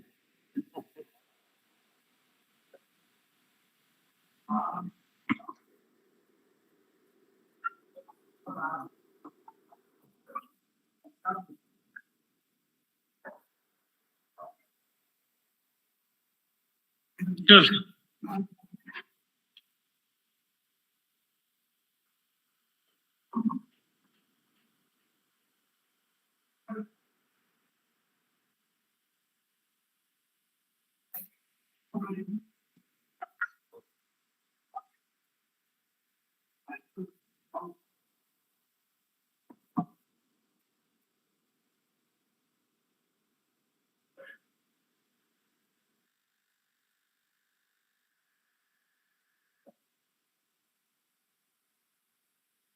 Hello. Am I audible? Yes. Okay, sir. So, first of all, thank you, sir, for this wonderful session. I myself have just completed the +2 class recently. So it is actually, when we see something that we learned, and when we see that it has this kind of application in the real world, it's like you literally get a goosebump, and you realize that a simple thing like you show the Riemann time and reaction, or importantly the aldol condensation reactions. Actually, when you see that these things, such small things that you can see in the NCERT textbook in class 11 and 12, can have this bizarre applications, even have a Nobel-winning opportunity in it. It's actually mind-blowing, and it's quite inspiring for all of us. So I'm sure that all of the students and all the people here is actually quite entertained with this wonderful session. So thank you, sir, for that wonderful opportunity. Thank you. So, sir, let me get into my duty. So I'm here to actually to deal with the Q&A session. So I have already posted in the chat window that if you have any queries, you can raise your hand. So actually we have a risen hand, but before we get into the session, I just had to make a few things clear. So you can ask as many questions as you want. And if we have any time constraint, then we can actually deal with the questions later on. We have a WhatsApp group. You can actually contact us via WhatsApp group, or we have Gmail. So let's get into session. So first hand was written by Adil. So Adil, please, you may ask your questions. Hello, sir. Yes. ഞാൻ ആദിൽ പ്രജീഷ് എന്ന കുട്ടിയാണ്. പറയൂ. Okay, ഞാൻ കൂടുതലായിട്ടും സംശയങ്ങൾ അറിഞ്ഞ സ്പേസിനെ പറ്റിയിട്ടാണ്. എന്നാൽ ഞാൻ ബയോളജി ജീവനുമായിട്ട് ബന്ധപ്പെടുത്തി ചോദിക്കുകയാണ്. ഓക്കെ, ഇപ്പൊ ഭൂമിയില് പലതരം ജീവനുകളുണ്ട്. ഇപ്പം അതേപോലെ മറ്റു ഗ്രഹങ്ങളിൽ ജീവൻ ഉണ്ടാവും. ഇപ്പൊ എല്ലാവരും തിരഞ്ഞെടുക്കുന്ന മറ്റു ഗ്രഹങ്ങളിൽ ജീവൻ ഉണ്ടാവണമെങ്കിൽ ഭൂമിയിൽ അതേ സാഹചര്യങ്ങൾ വേണം. വാട്ടർ, പിന്നെ ഓക്സിജൻ, അങ്ങനത്തെ മെയിൻ ആയിട്ടുള്ള കാര്യങ്ങൾ. എന്നാല് എന്റെ ഒരു ഇത് വെച്ച് നോക്കുമ്പോ ഭൂമിയിലെ മെയിനായിട്ട് ജീവികൾക്കുള്ള പ്രധാനമായിട്ടുള്ള കാര്യമാണ് DNA എന്ന് പറയുന്നത്. പക്ഷെ അത് ഭൂമിയിലുള്ള സാധനങ്ങൾ വെച്ചിട്ടാണ് DNA എന്ന് പറഞ്ഞ ഇത് ഉണ്ടായത്. അപ്പോ ഇപ്പൊ ഉദാഹരണത്തിന് വീനസിലേക്ക് നമ്മൾ പോയി വിചാരിക്കുക, അവിടെ പലതരം കാര്യങ്ങളുണ്ട്. സൾഫർ, കാർബൺ എന്നൊക്കെ പറഞ്ഞിട്ട് അപ്പൊ അങ്ങനത്തെ സാധനങ്ങളൊക്കെ വെച്ച് അവിടെ ഇതുപോലെ DNA ഉണ്ടായെന്ന് വിചാരിക്കുക. അതായത് ഇപ്പം എങ്ങനെയാ പറയാ, നമ്മള് മരുഭൂമിയിലേക്ക് പോയി നോക്കിയാല് അവിടെ ഈ നമ്മുടെ മഴക്കാട് ഈ സ്ഥലത്ത് നിന്ന് വളരെ വ്യത്യസ്തമായിട്ടുള്ള ജീവികളെ കാണാം. അത് ചൂടിനെ അതിജീവിക്കാൻ പറ്റിയത്. മരുഭൂമിയിലെ കപ്പൽ എന്നറിയപ്പെടുന്ന ക്യാമൽസിനൊക്കെ എടുത്ത് നോക്കുകയാണെങ്കിൽ ഈ ചൂടിനെ അതിജീവിക്കാൻ മാത്രമുള്ള പല കാര്യങ്ങളും അതിന്റെ ബോഡിയിൽ തന്നെ സെറ്റ് ആയിട്ടുണ്ട്. ഓക്കെ, അതേപോലെ ഇപ്പൊ നമ്മൾ മഞ്ഞുള്ള സ്ഥലത്തേക്ക് പോവുകയാണെങ്കിൽ അവിടെ ഇതുപോലത്തെ കാര്യങ്ങളൊക്കെ ഉണ്ട്. അതായത് ഉദാഹരണത്തിന് പോളാർ ബിയസിന് എടുക്കാം. പോളാർ ബിയസിന് അതിന്റെ രോമങ്ങൾ, കാലിന്റെ അടിയിലെ പാടുകൾ, അങ്ങനത്തെ കാര്യങ്ങളൊക്കെ ഉണ്ട്. ഇതും പോരാതെ നമ്മള് ചില സ്ഥലത്തൊക്കെ ഈ മണ്ണിന്റെ അടിയില് ടണലൊക്കെ ഉണ്ടാകുമ്പോൾ അവിടെ ചെറിയ വിഷവാതകങ്ങളൊക്കെ അടങ്ങിയിട്ടുണ്ടാവും. അവിടെയും ഉണ്ടാവും പലതരം ജീവികൾ. അങ്ങനെ ഭൂമിയിലെ പലയിടത്തും പലതരം ജീവികൾ ഉണ്ടാവും. അതായത് അത് സാധാ ജീവികളായിരിക്കും വേണല്ലേ. അപ്പൊ അതിന് ഈ സ്ഥലം മാറുന്നതനുസരിച്ച് ഇവോൾവ് ചെയ്യാനുള്ള ഇതുണ്ട്. ഇപ്പൊ നമ്മൾ ഒരു ജീവിനെ എടുത്തിട്ട് മറ്റൊരു ക്ലൈമാറ്റിക് റീജിയനിൽ കൊണ്ടുവച്ചാല് അതെങ്ങനെയായാലും ചത്തുപോകും അല്ലെങ്കിൽ ഇവോൾവ് ആകും. കൂടുതലും ചത്തുപോകാനാണ് സാധ്യത. അതുപോലെ ഇപ്പൊ okay. I'm enjoying his. He is coming to the probably coming to the point. Okay. ഇപ്പം ഈ ഗ്യാസ് ജയന്റ് ഗ്രഹങ്ങളായ ജൂപ്പിറ്ററിലൊന്നും എല്ലാരും പറയുന്നത് തീരെ ജീവനില്ല. പക്ഷെ ഓർത്തു നോക്കുക, നമ്മള് പണ്ടത്തെ ഭൂമിന്റെ ഇതില് അന്തരീക്ഷത്തിൽ ജീവിക്കുന്ന തരം ജീവികളൊക്കെ ഉണ്ടായിരുന്നു. അത് ഓക്സിജൻ ഇല്ലാത്ത കാലത്ത്. ഓക്സിജൻ വന്ന കാലത്താണ് അവർക്കൊക്കെ വംശനാശം സംഭവിച്ചത്. അതുപോലത്തെ ബാക്ടീരിയ ടൈപ്പ് ജീവികളൊക്കെ ജൂപ്പിറ്റർ പോലത്തെ ഗ്രഹങ്ങളിൽ ഉണ്ടാവാൻ സാധ്യതയുണ്ട്. അതേപോലെ മഞ്ഞുള്ള ഗ്രഹങ്ങളില് അവിടെ ഞാനിപ്പോ പറഞ്ഞ മാതിരി അതിജീവിക്കാൻ പറ്റിയ ജീവികളൊക്കെ ഉണ്ടാവും. അങ്ങനെയൊക്കെ സാധ്യതയില്ലേ സാറേ? അതിൽ ഇങ്ങനെ ഈ ഒരു ചോദ്യത്തിന് ആധികാരികമായ ആൻസർ പറയാൻ എനിക്ക് അറിയില്ല കേട്ടോ. മറ്റുള്ള ഗ്രഹങ്ങളിലുള്ള ജീവജാലങ്ങളെ പറ്റിയൊക്കെ അത്ര ആധികാരികമായിട്ടുള്ള അത് അങ്ങനെ പറയാനുള്ള കഴിവ് എനിക്ക് എന്നൊക്കെ കൂടുതൽ അതിനെ പറ്റി പറയാൻ പറ്റി കഴിയുമായിരിക്കും. എനിക്ക് പറയാൻ അറിയാം, പക്ഷെ അത് അത്ര കൺവിൻസിങ് ആയിരിക്കണമെന്നില്ല. ഓക്കെ. അപ്പോ ഞാനിപ്പോ പറയുന്നത് അങ്ങനെ ജീവൻ ഉണ്ടെന്നല്ല, അങ്ങനെ ജീവൻ ഉണ്ടാവാൻ സാധ്യതകൾ ഉണ്ടാവില്ലേ? ജീവൻ ഉണ്ടാകാൻ സാധ്യത only a possibility or probability. We can only predict it, right? Okay. Because നമ്മളിപ്പോ പറയുന്ന പോലെ നമ്മുടെ സർവൈവലിന് വേണ്ട ഏറ്റവും പ്രധാനമായിട്ടുള്ള ഒരു കാര്യമാണ് ഓക്സിജൻ, റൈറ്റ്? ഓക്കെ. അതിന്റെ അവൈലബിലിറ്റി എങ്ങനെയാണ് എന്ന് നമുക്ക് അറിയില്ല മറ്റുള്ള സ്ഥലങ്ങളിൽ. ഓക്കെ.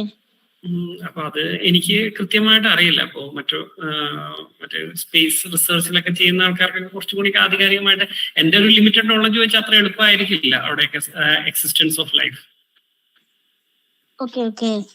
പിന്നെ എനിക്ക് മറ്റൊരു സംശയം കൂടി ഉണ്ടായിരുന്നു. ഇപ്പോ അത് എന്ന് വെച്ചാല് ഇപ്പൊ ക്വാണ്ടം മെക്കാനിക്സ് കൂടി ചെറിയ ചെറിയ ആറ്റങ്ങളില്ലേ, ഫോട്ടോൺ, പ്രോട്ടോൺ, ഇലക്ട്രോൺ എന്നൊക്കെ പറഞ്ഞ്, അതിൽ കൂടെ ആ ആറ്റങ്ങളെ നമുക്ക് ടെലിപ്പോർട്ട് ചെയ്യാന്നാണ് പറയുന്നത്. ഇപ്പൊ ഒരു കണികയില് നമ്മളൊരു വ്യത്യാസം വരുത്താം, അതേപോലെ ഒരു വ്യത്യാസം മറ്റേതിലും വരുന്നാണ് പറയുന്നത്. അത് കണികയല്ല, ഈ ഒരു ഡോറല്ല, ഇപ്പൊ എങ്ങനെയാ പറയാ, ഈ ഒരു എൻറ്റാങ്കിൾമെന്റ് ഉള്ള ഒരു എന്തെങ്കിലും ആട്ടെ അതിന് സാധനത്തില് നമ്മൾ ഒന്നിലൊരു പ്രോട്ടോൺ കണികേനെ അല്ലെങ്കിൽ ഏതൊരു കണികേനെ ഇട്ടിട്ടുണ്ടെങ്കിൽ അത് ആ കണികേനെ നശിച്ചു പോയെങ്കിലും നേരത്തെ പോലെ ഇൻഫോർമേഷൻ അങ്ങോട്ട് കൊടുക്കും. അപ്പൊ അവിടെ ഇതുപോലെ ഒരു കണിക പുതുതായി ഉണ്ടാക്കി വരും. നേരത്തെ ഉണ്ടായ ആ പ്രോട്ടോണിലെ എല്ലാ കാര്യങ്ങളും അതിൻ്റെ അകത്ത് ഉണ്ടാവും. ഓക്കെ. ഇപ്പൊ ഈ ടെലിപ്പോർട്ടേഷൻ നമ്മൾ കുറച്ചും കൂടി വ്യത്യാസം വരുത്തിയ, അതായത് കുറച്ചും കൂടി സാധനങ്ങളൊക്കെ ഉള്ളോട്ട് കെടുത്ത് നിർത്തില് ആക്കിയാല് നമുക്ക് വെള്ളം ഇതുപോലെ മറ്റു ഗ്രഹങ്ങളിലേക്ക് അല്ലെങ്കിൽ റോക്കറ്റിലെ ഇന്ധനത്തിന് അങ്ങനത്തെ കാര്യങ്ങളൊക്കെ നമുക്ക് ഉപയോഗിച്ചൂടെ? എനിക്ക് തോന്നുന്നു മോൻ ചോദിക്കുന്ന ചോദ്യം ഒരു ഈ വർഷത്തെ ഫിസിക്സ് നോബൽ പ്രൈസ് കിട്ടിയിരിക്കുന്ന ഒരു ക്വാണ്ടം എൻറ്റാഞ്ചിൽമെന്റ് എന്ന് പറഞ്ഞൊരു ടോപ്പിക്കിനാണ്. അതിനെ റിലേറ്റ് ചെയ്താണോ മോന്റെ ചോദ്യം വരുന്നത്? അതെ. ആ ഒരു ഏരിയനെ പറ്റി എനിക്ക് അത്ര അറിയില്ല. അതിൽ ക്വാണ്ടം നമ്മുടെ ഏരിയ അല്ല. പക്ഷെ എനിക്ക് പറയാവുന്നത് നമ്മൾ ഈ ക്വാണ്ടം മെക്കാനിക്സിന്റെ ഒരു ക്വാണ്ടം മെക്കാനിക്സിന്റെ ഒരു ലേറ്റസ്റ്റ് ഡെവലപ്മെന്റ് ആണ് നമ്മളിപ്പോ ഈ കാണുന്ന artificial intelligence and machine learning. അപ്പൊ നമ്മൾക്ക് നേരത്തെ ഇപ്പൊ നമ്മൾ ഓർഗാനിക് കെമിസ്ട്രിയിൽ നമ്മൾ ചെയ്തുകൊണ്ടിരുന്നത് എന്താണെന്ന് വെച്ച് കഴിഞ്ഞിട്ടുണ്ടെങ്കിൽ ഓർഗാനിക് കെമിസ്ട്രിയിൽ ഒരു റിയാക്ഷൻ നമ്മൾ ആൽഡോൾ റിയാക്ഷൻസ് ഒക്കെ പഠിച്ചിട്ടില്ല. ആൽഡോൾ റിയാക്ഷൻ, കാനിസാറോ റിയാക്ഷൻ, അതൊക്കെ സ്കൂളിൽ നമ്മൾ 11th 12th ഒക്കെ പഠിക്കുന്ന ഒരു ഓർഗാനിക് കെമിസ്ട്രി എക്സ്പെരിമെന്റ് ആണ്. ഓക്കെ, ഒരു റിയാക്ഷൻ ആണ്. അപ്പൊ ആ റിയാക്ഷന്റെ മെക്കാനിസം ഒക്കെ നമ്മൾ നേരത്തെ നമ്മളതിന് ഈ ക്വാണ്ടം മെക്കാനിക്സ് വഴിയാണ് അതിന് എക്സ്പ്ലനേഷൻ കൊടുത്തുകൊണ്ടിരുന്നത്. പക്ഷെ ഇപ്പൊ നമുക്ക് അതിന്റെ ഒന്നും ആവശ്യമില്ല. നമ്മുടെ ഈ computational chemistry has developed into a completely different level. We don't need any prediction.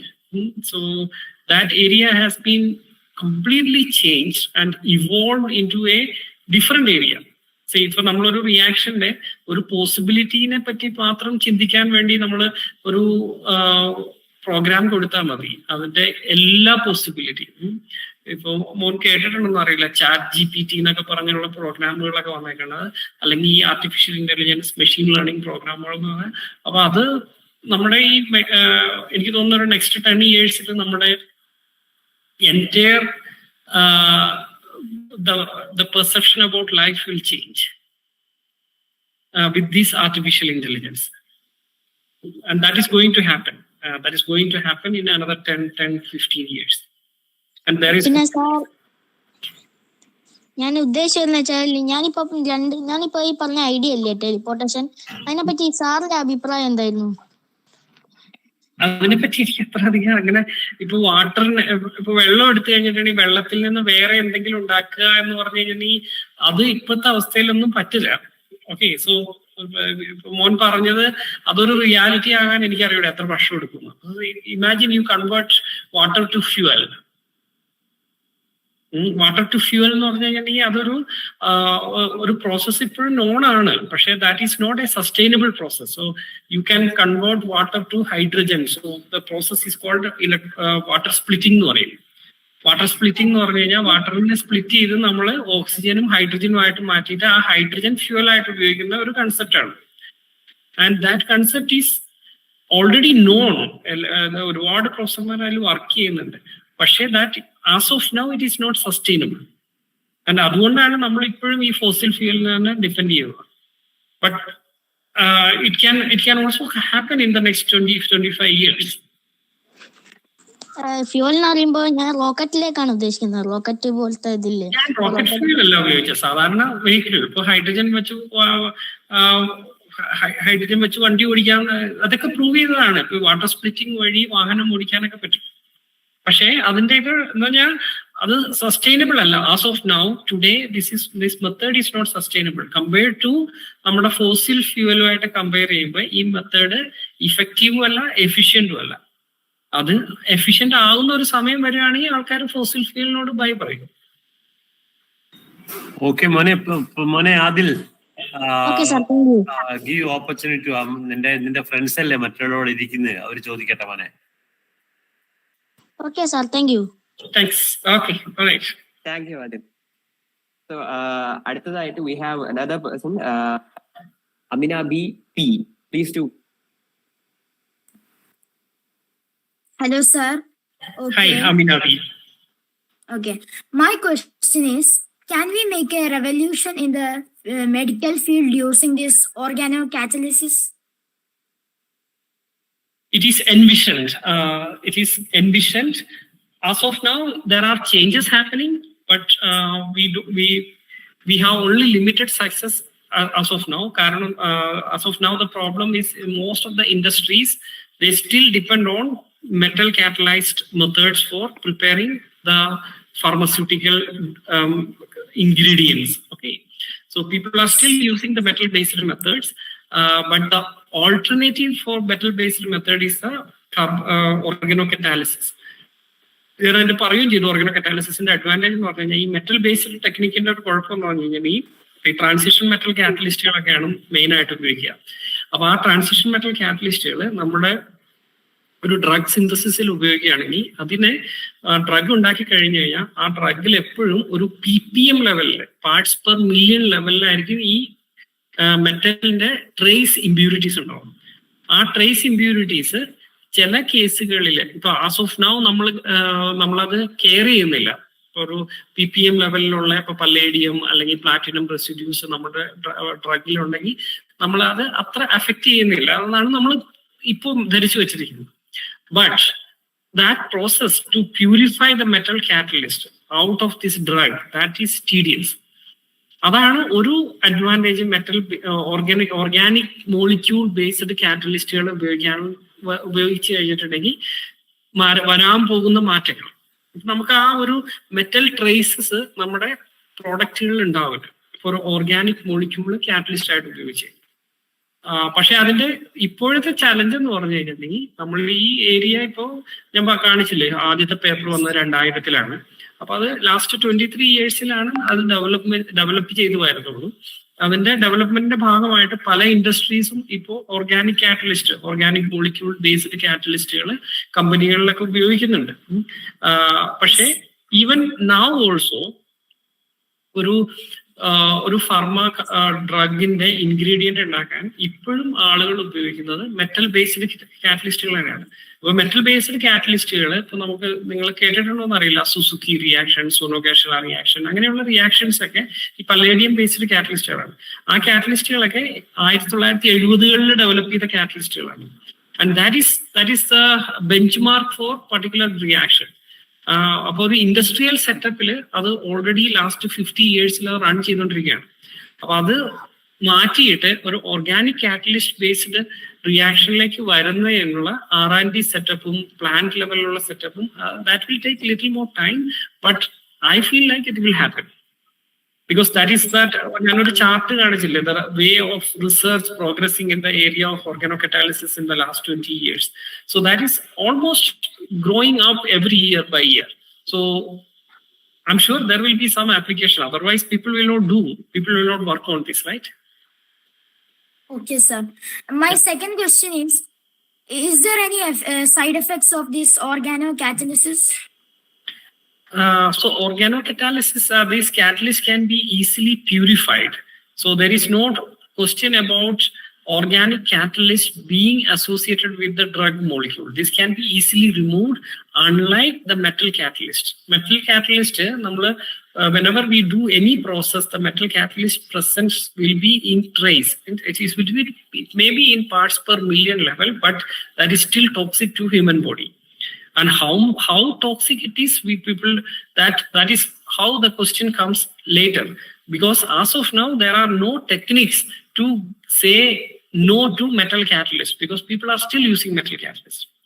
So that is the invention of this organocatalyst or organocatalysis. People are developing many reactions in laboratory, okay, not in plant or industrial scale. So in the last 25 years, many people developed innovative strategies to do a carbon-carbon bond-forming reaction in the laboratory using organic catalyst, replacing a metal catalyst. So we can do any type of reaction which can work with metal catalyst using organic catalyst in a lab level. So taking this lab level information to the industrial level, that will take another 10 years. And I'm sure people are working on that. There are some companies already using organocatalyst for this type of process. So it is very likely to happen. Okay, sir. Thank you for answering my question. Yeah. All right.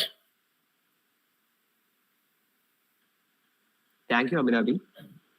So is there anyone else with a question? You may please raise your hand.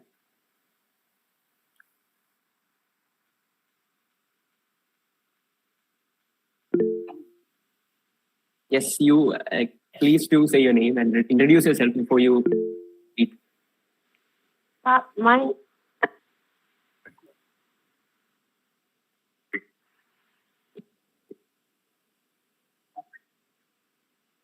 Sir, how can we survey from metal catalyst?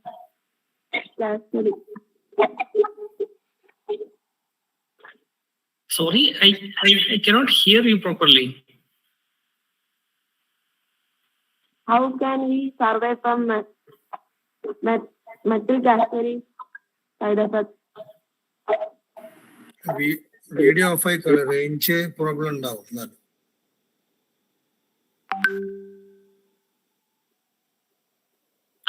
So metal catalyst side effect. So that is one of the reason people started thinking about organic catalyst, organic based catalyst. So then we don't have to use the metal catalyst for any reactions. Okay. So that's a new thing about organocatalyst. So it is just a replacement of the precious metal catalyst, which is likely to be toxic to the human body. Okay. I hope it is clear. Yeah. Yes, please do state your name and turn on your camera before you speak.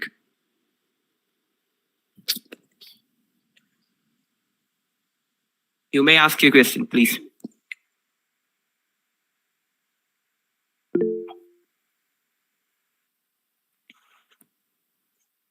Yes, you can ask your questions. The one who has raised your hand.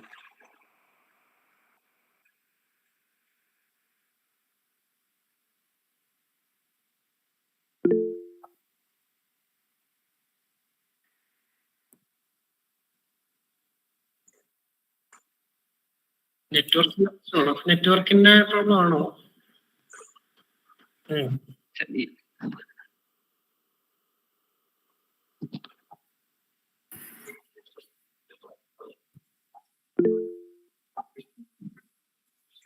Sajida Sube, please do ask your question.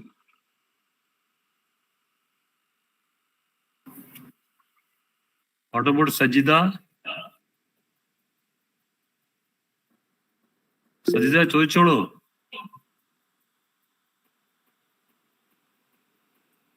Abilu Mujib. Sir, I am Mazin Abdullah. Sir, രണ്ട് നമ്മളെ ഇത് വാതകങ്ങൾ തമ്മിൽ കൂടിച്ചേരുമ്പോൾ ഒരു ഇത് ഉണ്ടാവാണ് state. അതിന് പിന്നെ നമുക്ക് തിരിച്ചെടുക്കാൻ കഴിയോ? അതേ ഇതന്നെ രണ്ട് വാതകങ്ങൾ കൂടിച്ചേരുമ്പോ എന്തുണ്ടാവുന്നത്? പിന്നെയും ഒരു വാതകമാണോ ഉണ്ടാവുക? ഒരു റിയാക്ഷൻ സംഭവിച്ചിട്ട് എന്തെങ്കിലും ഒരു സംഭവം ഉണ്ടാവാണ്. അതിന് പിന്നെ തിരിച്ചിട്ട് വീണ്ടും ആ വാതകം തന്നെ ആക്കി എടുക്കാൻ കഴിയത്? പറ്റൂലോ, പറ്റും. നമ്മൾ പഠിച്ചിട്ടില്ലേ, നിങ്ങൾ സ്കൂളിൽ പഠിച്ചിട്ടുണ്ടാവല്ലോ, റിവേഴ്സിബിൾ റിയാക്ഷൻ, ഇറിവേഴ്സിബിൾ റിയാക്ഷൻ എന്ന് പറഞ്ഞ്. റിവേഴ്സിബിൾ റിയാക്ഷൻ എന്ന് പറഞ്ഞു കഴിഞ്ഞാൽ ഇപ്പൊ A+B C ആയി കഴിഞ്ഞാൽ C A+B തിരിച്ചു പോകാനും പറ്റും. മോൻ എത്രയിലും പഠിക്കുന്നത്? 9th-ലോ 10th-ലോ ആണെന്ന് തോന്നുന്നു. റിവേഴ്സിബിൾ റിയാക്ഷൻസ് എന്നൊക്കെ പറഞ്ഞുകൊണ്ട് പഠിക്കൂ കേട്ടോ, മോൻ പഠിക്കും. Okay,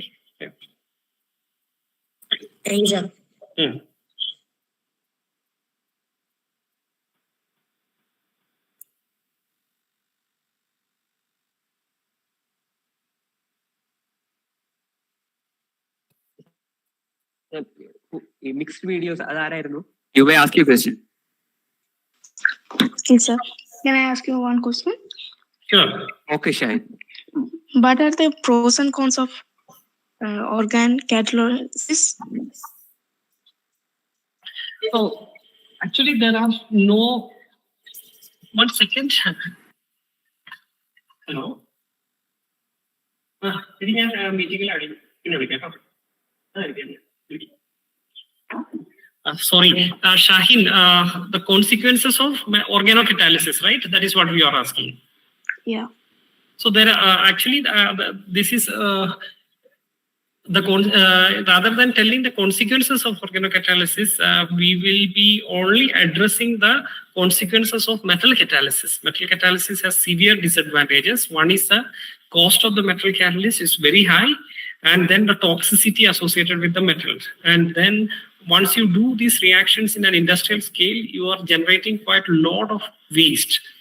Okay, so if you do organic compound based reactions, organocatalysis based small organic molecule based reaction, നമുക്ക് വേറെ ഒരു വേസ്റ്റ് മെറ്റീരിയൽസ് നമ്മുടെ എൻവയോൺമെന്റിലേക്ക് തള്ളിക്കളയുന്നില്ല. So there is no waste produced as a result of these reactions. And this catalyst can be recycled also. Okay, so this has several advantages, and it is also in a way sustainable. Thank you for the answer. Hello.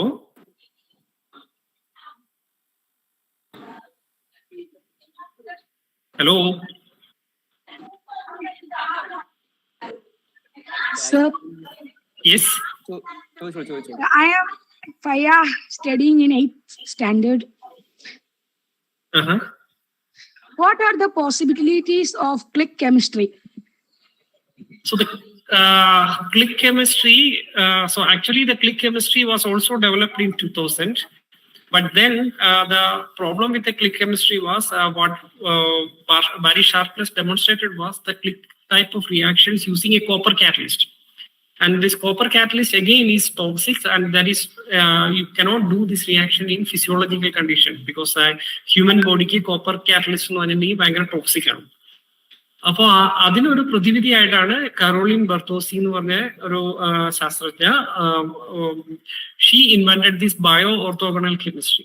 Okay, so the bio orthogonal കെമിസ്ട്രിയുടെ advantage എന്താണെന്ന് പറഞ്ഞു കഴിഞ്ഞിട്ടുണ്ടെങ്കിൽ നമുക്ക് നമ്മുടെ മനുഷ്യ ശരീരത്തിലുള്ള ഏത് കോശത്തിലും നമുക്കൊരു എക്സ്റ്റേണൽ ആയിട്ടുള്ള ഒരു ബയോ ടാഗോ അല്ലെങ്കിൽ ഒരു സെൻസറോ നമുക്ക് ഫിക്സ് ചെയ്യാൻ ഈ ക്ലിക്ക് കെമിസ്ട്രി ഉപയോഗിക്കാൻ പറ്റും.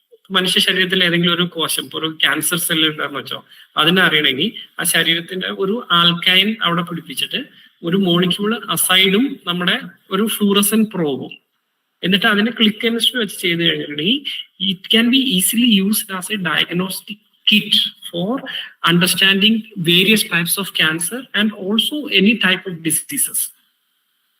So that is what this Caroline Bertozzi already put. This can be used as a biomarker. Because a click chemistry reaction, so before the click chemistry reaction, you have not linked the fluorescent material to the human body. But the human body is unique, the fluorescent probe is different, and you can combine these two by using this click chemistry, and this triazole will not create any harm to the human body. That's the advantage of doing this clicking using this triazole strategy. Okay. Okay, thank you, sir. Yeah. Thank you, Faya. Aminavi, you may ask your question. Hello, sir. I'm Mohammed Mahzin from 8th standard. So, my question is, how dangerous is the metallic catalysis that you told about? How dangerous is to our body? So it is not really dangerous in the sense that if you take metal, so like when we do a metal catalyzed reaction for any drug synthesis, we use this in very small amount, okay, and very small amount, and also we also do the purification and also characterization to make sure that these metal catalysts are not present. But now there are several techniques such as IISc, MS analysis and things like that, where you can detect parts per million. 1 in 1 million, 10 ലക്ഷത്തിൽ 1. അത്ര dilute കോൺസെൻട്രേഷനിൽ വരെ ഈ metal traces ഉണ്ടെങ്കിൽ നമുക്ക് അറിയാൻ പറ്റും. And that small amount, if you take the drug for a long time, this small amount can create issues to the human body because these are toxic. We are not taking the metal as such as a drug. The metal is used for forming a carbon-carbon bond. അതിനു വേണ്ടിയിട്ടാണ് നമ്മൾ metal ഉപയോഗിക്കുന്നത്. And the metal has nothing to do with any pharma application. But as of now, techniques are available to remove the metal catalyst. But the alternative, what we discussed, was organocatalysis. And if you use organocatalysis, there is no need of removing these metal traces because we are not doing the reaction with the metals. Okay, sir. Yeah. Thank you. All right.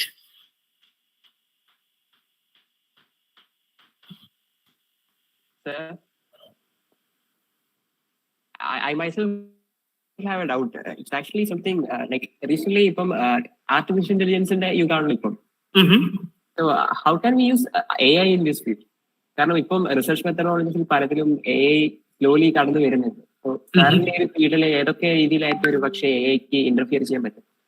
AIക്ക് interfere ചെയ്യാൻ പറ്റുന്നതെന്ന് വെച്ചാൽ, so what we do is in our organocatalysis or whatever areas of catalysis we work on, we cannot, all these experiments we have to perform in the lab and see whether it will work or not.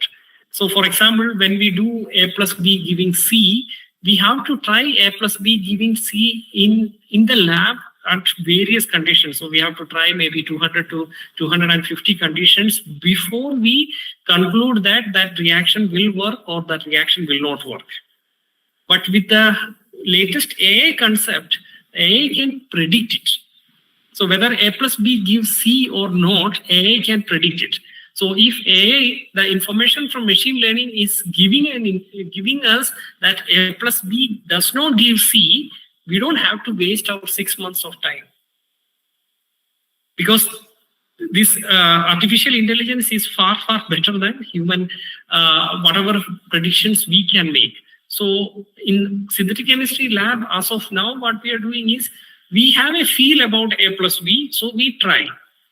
So majority of the time, the reaction may not work. And then there is no way we can give it up without giving a try.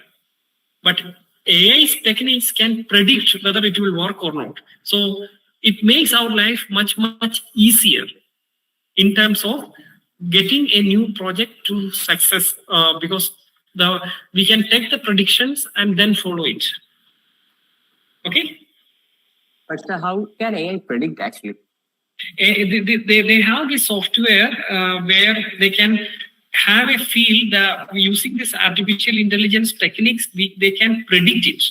So what they do is there are research group already working in this artificial intelligence or machine learning area as far as organic chemistry is concerned. So I have also a tie-up with a professor in IIT Bombay. His name is Professor Sunoj.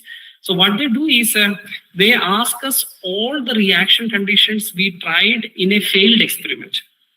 Okay, so in a failed experiment, that's the most important thing.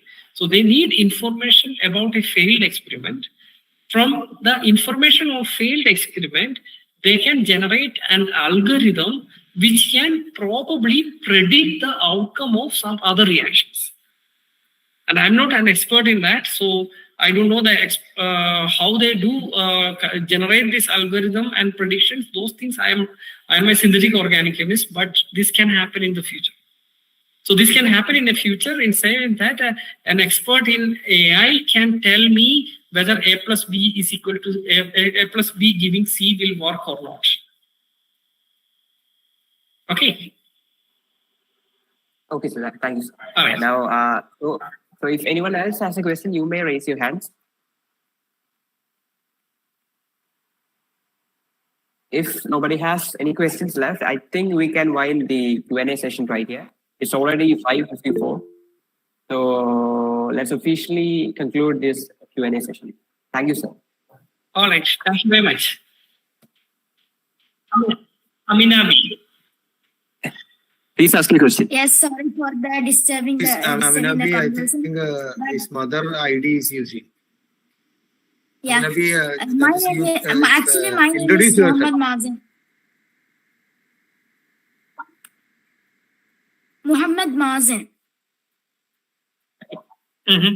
Yes. Okay. Sir, so the pollution is a major problem we are facing currently. So you said that organocatalysis is recyclable. How can we recycle it? At the end of a experiment, these catalysts, these are all organic origin. So that catalyst by itself means that it will not participate in an organic reaction. It will be used and it will be regenerated at the end of the reaction. So after all this experiment, we can recover the catalyst used for a given process so that this process and as a whole will be sustainable. Okay, we can use by filtration techniques or purification techniques such as chromatography. There are various techniques available to purify. Okay? Okay, sir. All right. In the future, I want to join the Indian Institute of Science, Bangalore. Fantastic. Yeah, please. Thanks. It's a course that nobody thinks about. I think. So that's my ambition. Okay. Okay, sir. Thank you. All right. Yeah. Thank you.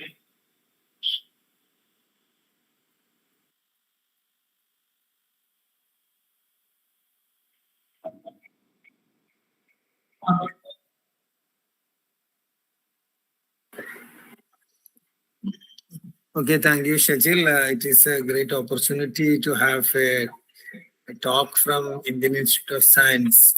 And I'm very happy that my daughter is also watching this program. I sent the link to her because she's on her way to Delhi. She's studying BSc Chemistry Honors in Delhi University, Miranda House. Miranda House. So, yeah, okay. And she was watching, and okay, and I asked her to try to get admission in Indian Institute of Science. Okay. So just to have a vibe about her, that I asked her. She is traveling to Delhi now. Next day, the fifth semester is starting. Okay, thank you, sir. Biju sir, we are very proud to hear from you. That is first time we have an opportunity to hear from the Indian Institute of Science faculty. Okay, our students have some idea about all these things, and such institutes are there. And Mazin also have a wish to join there. Mazin, you write it in your notebook, and every day you read it loudly, and it will work out. And you can. If you go like that, you will get admission in Indian Institute of Science. Such students are there. Right, students are there. Yeah. Shajil, ULCC, we have grateful to you for introducing all these things to our students, and it will get an opportunity to try for that in future. Because before this meeting, I called a meeting of these students and asked them only the engineering and not MBBS is not the opportunity. The pure science is there, and there are a lot of opportunity in going there. And okay, thank you all for having Shajil. Okay, thank you. Okay, thank you, Asan sir, for arranging these kind of Thank you, things. sir. And every webinar, we finished around 61 webinar here. Every webinar is a lot of innovation is happening. And the students are asking direct questions and allowing them to ask in Malayalam itself, think in Malayalam and ask their improvement. It's a great opportunity to interact with a great scientist. And we have a lot of expectation from you, Dr. Biju, and this field. And we expect some great news from these things. You will bring something for India also. We wish for that also, sir. Okay, really that will happen. We are proud of that. And it's time to conclude, and in the concluding sessions, we have a student to express the vote of thanks from bottom of her heart. Asan sir, who is that person? Who is that student? Please call him. And open his video and express your vote of thanks.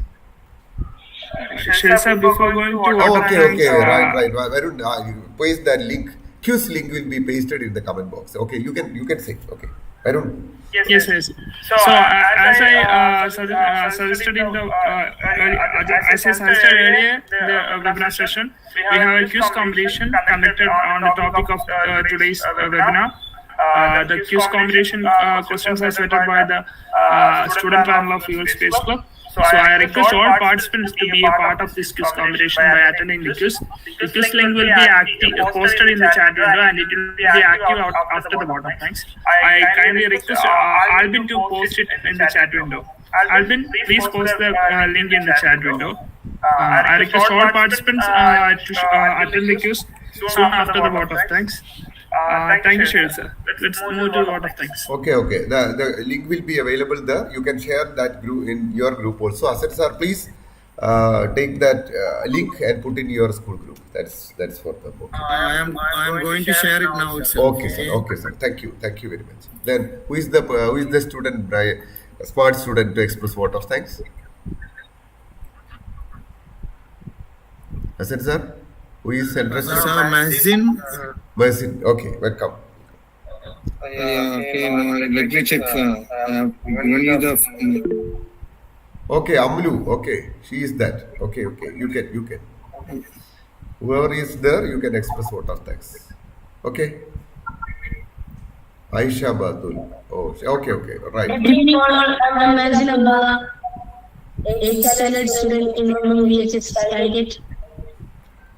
Today, I take this opportunity to express my deepest sense of gratitude and appreciation to all those who made this event such a resounding success First of all, I extend my most sincere thanks to our God Good one. for this opportunity to begin. On behalf of my school, I would like to say thanks to our chief guest, Dr. A.T. Biju sir. Thank you, sir, for taking your valuable time to us. Thank you. Then I would like to hearty thanks to Sri E.K. sir, the founder and mentor of UL Space Club. I extend our hearty thanks to Shejil sir, moderator of this memorable event. Now I place on record our gratitude to our principal C.C. Hassan sir. Thank you, sir, for his generous support for this event. Then I would like thanks to my all teachers for this guidance and well support. Finally, my hearty thanks for ULCC and my all members and my friends cooperating in this program. Thank you all. Okay, Amlu, yes, Mersin, your name once more? Mersin Abdullah. Mersin Abdullah. Okay, you are ready, and if you are so interested, we can add you to the UL Space Club and these things. And it's time to leave, sir. And thank you for sharing. Shejil sir, one more doubt. Is there any time limit for this answering this question? Yeah, they will lock within a few times. You can take it. You will get reasonable time. Don't worry. Okay. So we cannot predict. Okay, sir. Thank you, Biju sir, for being with us. It's a great Okay, opportunity. so thank you very much. So may I leave then? Okay. Sure, sir. Thank you. Bye. Yeah. Bye. Thank you once again. Okay.